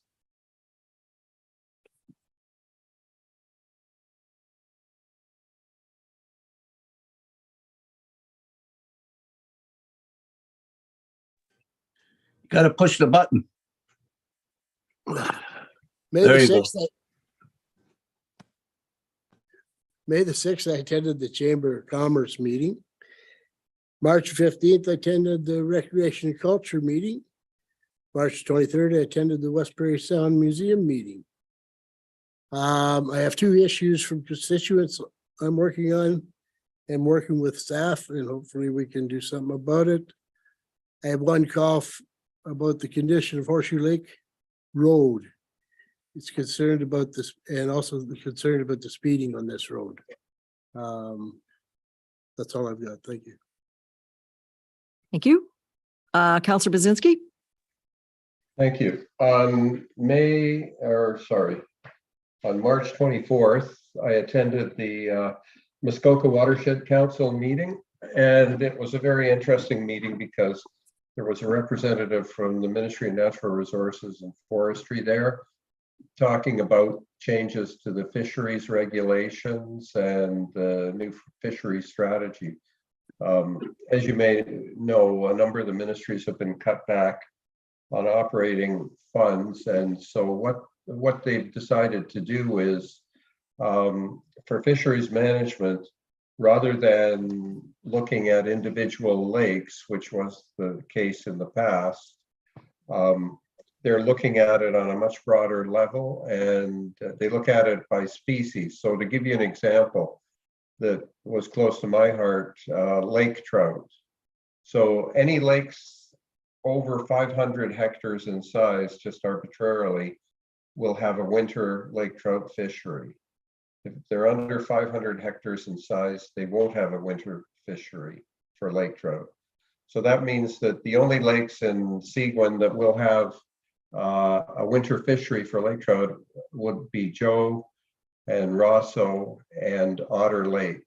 And Otter Lake is listed by the ministry as 510 hectares. And there's some real issues with putting a winter fishery in because lake trout are very susceptible to fishing in the wintertime, more so than in the summer, well, in the spring, fall, and summer. Anyway, that's something that the Otter Lake Ratepayers Association is going to pursue, and I will help them with it because I'm concerned that there won't be a sustainable lake trout fishery if this persists. Other than that, I've had a number of people call me about the draft bylaws and a couple of complaints about transfer stations and so on, just the normal things. Thank you. Councillor Getty. Thank you, Madam Mayor. March 16th at a library board meeting, discussing moving forward, as Jason mentioned, in regards to the strategic plan in conjunction with our own here. Everybody's very excited on the board there. March 28th, I had a meeting with the Rosso Nursing Station. Pleased to announce that funding has been secured to cover off the weekend clinics. The only weekend that is not going to be covered at this time is the Labor Day weekend, and that's a staffing issue at this point. They haven't been able to secure enough the people required. If they are able, the funding is available for it. There will be a nursing practitioner student coming on board from April 17th to mid-June. The benefit of that will increase capacity for non-registered patients to be able to receive treatment or to be looked at. They are also looking, the board is looking at allocating funds for PSWs to attend once a month to assist on non-traditional treatments. Some of the other municipalities have started bringing in a PSW once a month to deal with foot care. It's a preventative initiative, which results in decreased demand later on, especially they mentioned diabetic patients and some of the elderly. And the Parry Sound Hospital traditionally does a fundraising fitness walk during May. This year, they've expanded it. It's the first full year coming back out of COVID. And what they want to do is they're taking it out into the community as well. So they're going to 4 separate locations, one in Parry Sound. And on May 7th, they will be doing one from the nursing station. It'll be a 5-kilometer walk, anticipated to go from the nursing station to Rosso Lake College and back. And I've spoken to Jason. We just got the information this morning, and staff here will be looking to help facilitate that. And that's it. Thank you. That walk you should publicize to the lake associations, because during COVID, they got really involved in people walking around their lakes to raise money for the hospital. So once you've got the information, make sure it goes to our list of lake associations. Yep, got it. Thank you. Councillor Fellner. Yeah, thank you, Mayor. March 8th, we had a Recreation Cultural Center Board meeting. At that meeting, and perhaps you can speak to the second one, there was two things awarded. One was for the construction manager for the new proposed facility. I think we were very fortunate to get the construction manager that we did. It's an excellent firm, good track record with this type of a facility, and been in business for a long, long time. So was pleased to see that. Not sure exactly of the date. We had a meeting, park to park board meeting. Mr. Inwood was gracious enough to attend. It's the first live meeting we've had, I guess, since COVID. Big news is the township to the east is appointed someone back to the board. We've got some interest from some of the other municipalities. Look like they may be rejoining the board. Just outlining some of the plans for this year. We'd really like to create the link between the Rose Point Trail and the Seguin Trail this year. And I've got discussions which our Director of Public Works initiated, but ongoing discussions with the MTO over land use for a piece of property that's sort of would be the link there. That's moving along. I've had a few spring inquiries from some of the residents on Stanley House, Steeles Road, about the strategy to sort of maintain, improve the maintenance standards on those roads. Worried about the condition they could get in the spring. I've had discussions again with Tom. I think he's got a good plan. He's got more graders this year, and assured me that the public works is going to be diligent in staying on that those two problem roads. So, and that's about it for March for me. Thank you. Councillor Collins, welcome Yes, back. thank you very much, Mayor. Yes, other than after the special meeting we had on March 13th regarding the short-term cottage rental, I did receive a few calls and emails regarding more information. And then after that, it's been pretty quiet. I haven't been around since I'm back April 1st from Portugal. Councillor Vincent. I had a Belvedere Heights governance meeting on March the 8th. On March the 9th, I had a DSAB meeting. It was pretty straightforward and quick. On the 15th, I had a recreation committee meeting, which was longer than I thought, but it was a good meeting. On the 20th, I had another Belvedere Heights finance meeting. Straightforward. And on the 22nd, I had another Belvedere Heights management meeting.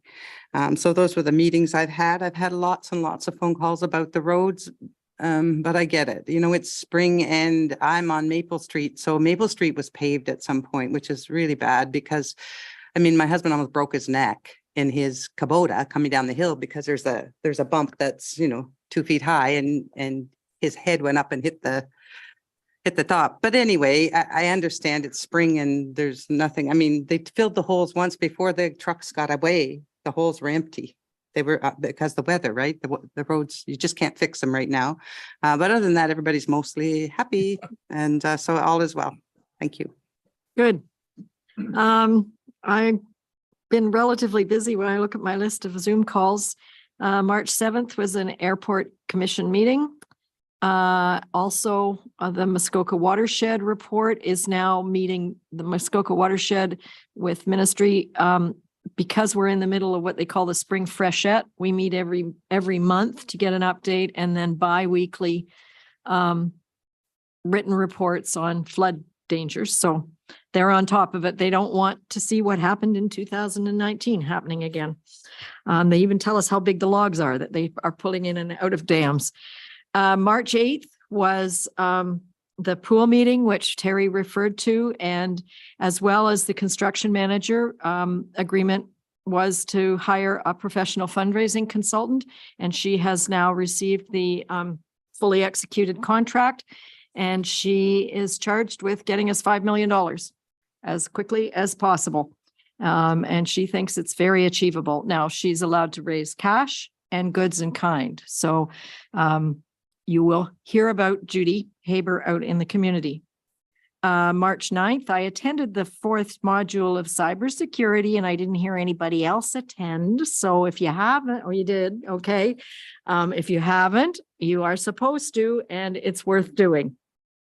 On March 20th, Rory and I met with Camp George. So we have been on both sides of this issue. Also had I'm co-chair of the West Parry Sound Economic Development Stakeholder Meeting, and that went well. We've encouraged James Cox, who is really the employee for this, to move into a strategic planning mode as well from an economic development point of view. On March 23rd, I forgot, March 9th, we had the first meeting of Seguin Small Business Committee here. And they requested more statistics regarding what businesses exist in Seguin. So on March 23rd, James, our economic development officer, came to a special meeting of that group to give us some background. He still owes us quite a bit of detail. The overriding problem with businesses in Seguin is lack of staff and lack of places for staff to live. And I think that will be the priority for this group in the coming weeks if we want to tackle a real issue. Also on March 23rd, we held a fundraising meeting for the pool. And you will be seeing volunteers at virtually every summer market in every municipality in West Parry Sound, as well as things like the Seniors Education Day, raising money, but most of all, raising awareness. And please buy your t-shirts and wear them proudly.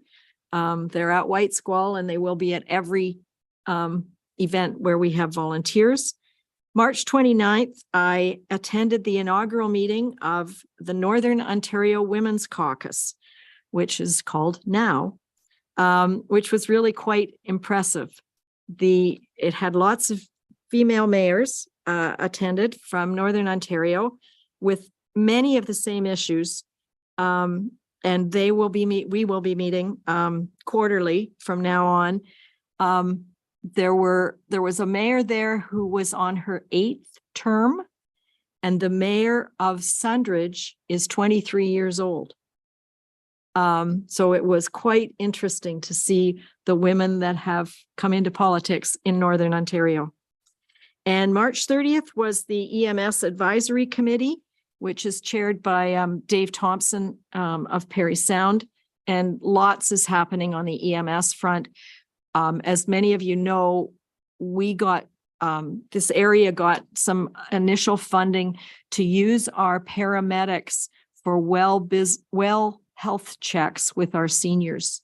And apparently we are the only one doing this and monitoring it. And they're really hoping that the funding will keep going and will spread, because it's doing things like blood pressure and inoculations using our paramedics when they're not on emergency calls, and they're going to the seniors instead of the seniors coming to a health facility. So they're really hoping it works. And March 30th, I also met with the mayor of Carling, Susan Murphy, who has some interesting ideas. She and I have agreed to meet regularly about cooperation in the region. And I believe our CAO has a report today. Thank you, Your Worship, members of council. Just a couple updates from the administration. As I'm sure many of you saw, our March newsletter is out and about, as it was recently distributed. It was sent electronically to more than 1,100 residents, and every month this never fails to amaze me that we have an open rate of over 85% on those 1,100. So that's great news. That is considered significantly higher than average in the sector, so we're quite pleased. And we continue to receive some fairly positive feedback about the publication. March break activities hosted by the township in collaboration with various partners, including the Georgian Bay Biosphere, Science North, and of course our own Seguin Public Libraries, was as expected a success with excellent turnout. And our staff are now shifting some attention as the ice hockey season has come to an end for minor hockey, or is coming to an end for minor hockey. So we're shifting our attention to ball hockey and focusing in on our summer ice rentals, which will be back up. We'll have ice back up and running again for July. Did want to share just for council and the community that you know, we take our staff and we put them into opportunities to learn and grow where and when we can in the best interest of serving our community. And we did have an all staff development day just a few weeks ago with an excellent turnout of staff across all departments. The day included multiple components organized by our culture committee to connect staff from department to department in learning a little bit about each other and some of our own priorities moving into the future. And in the afternoon, someone that I know council's met who returned was Kelly Brownbill, who provided the staff with an Indigenous cultural awareness education session, which again, as I'm sure council would agree, was very well received when Kelly was here to meet with you. And we look forward to next steps with her as we move forward. Staff are collaborating across departments and with partner organizations to host a free community Earth Day event at the Humphrey Nature Trails and Barn on the afternoon of Saturday, April 22nd. Stay tuned to all of our standard communication channels for details through Facebook or the websites. Members of council, you're encouraged to attend. Staff will also be leading a spring cleanup in and around Humphrey in celebration of Earth Day on Friday, April the 21st, something we did last year, which was a lot of fun for the staff and quite helps keep the area immediately around our office here pretty clean. A couple other things just to keep an eye on. If you check in on Let's Connect Seguin, our engagement website, you'll see the Rosso Memorial Hall restoration project is the public consultation phases are coming. There's a working group that's been established and we'll be introducing tools to get the community input on the future of this historic building in due course. And on behalf of Stephanie, our Seguin Public Libraries CEO, the branches are in the midst of becoming a little more accessible with some new circulation desks being installed across all 4 libraries. These desks will help to improve user experience for all visitors to the library. So with that, Your Worship, that's the update from the administration. You've been busy, but do come to Earth Day. It was a fantastic event last year. And I know some of the lake associations are doing roadside cleanup in the morning in their areas. So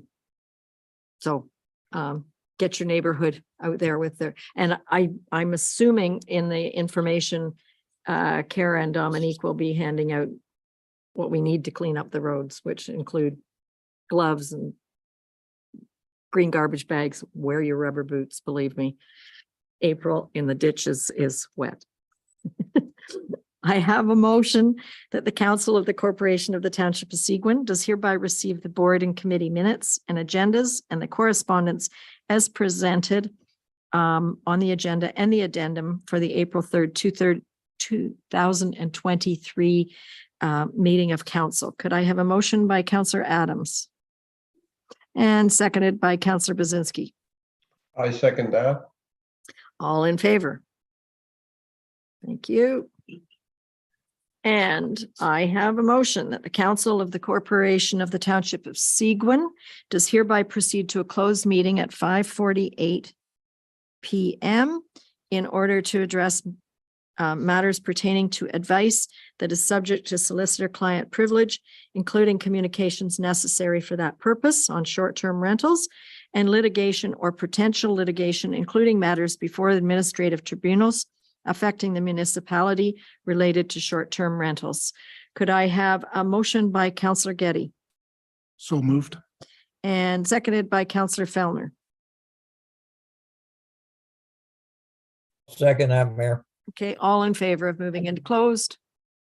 Thank you. Okay, we'll just take a little minute for Craig to unelectrify us. And staff can go, Kim.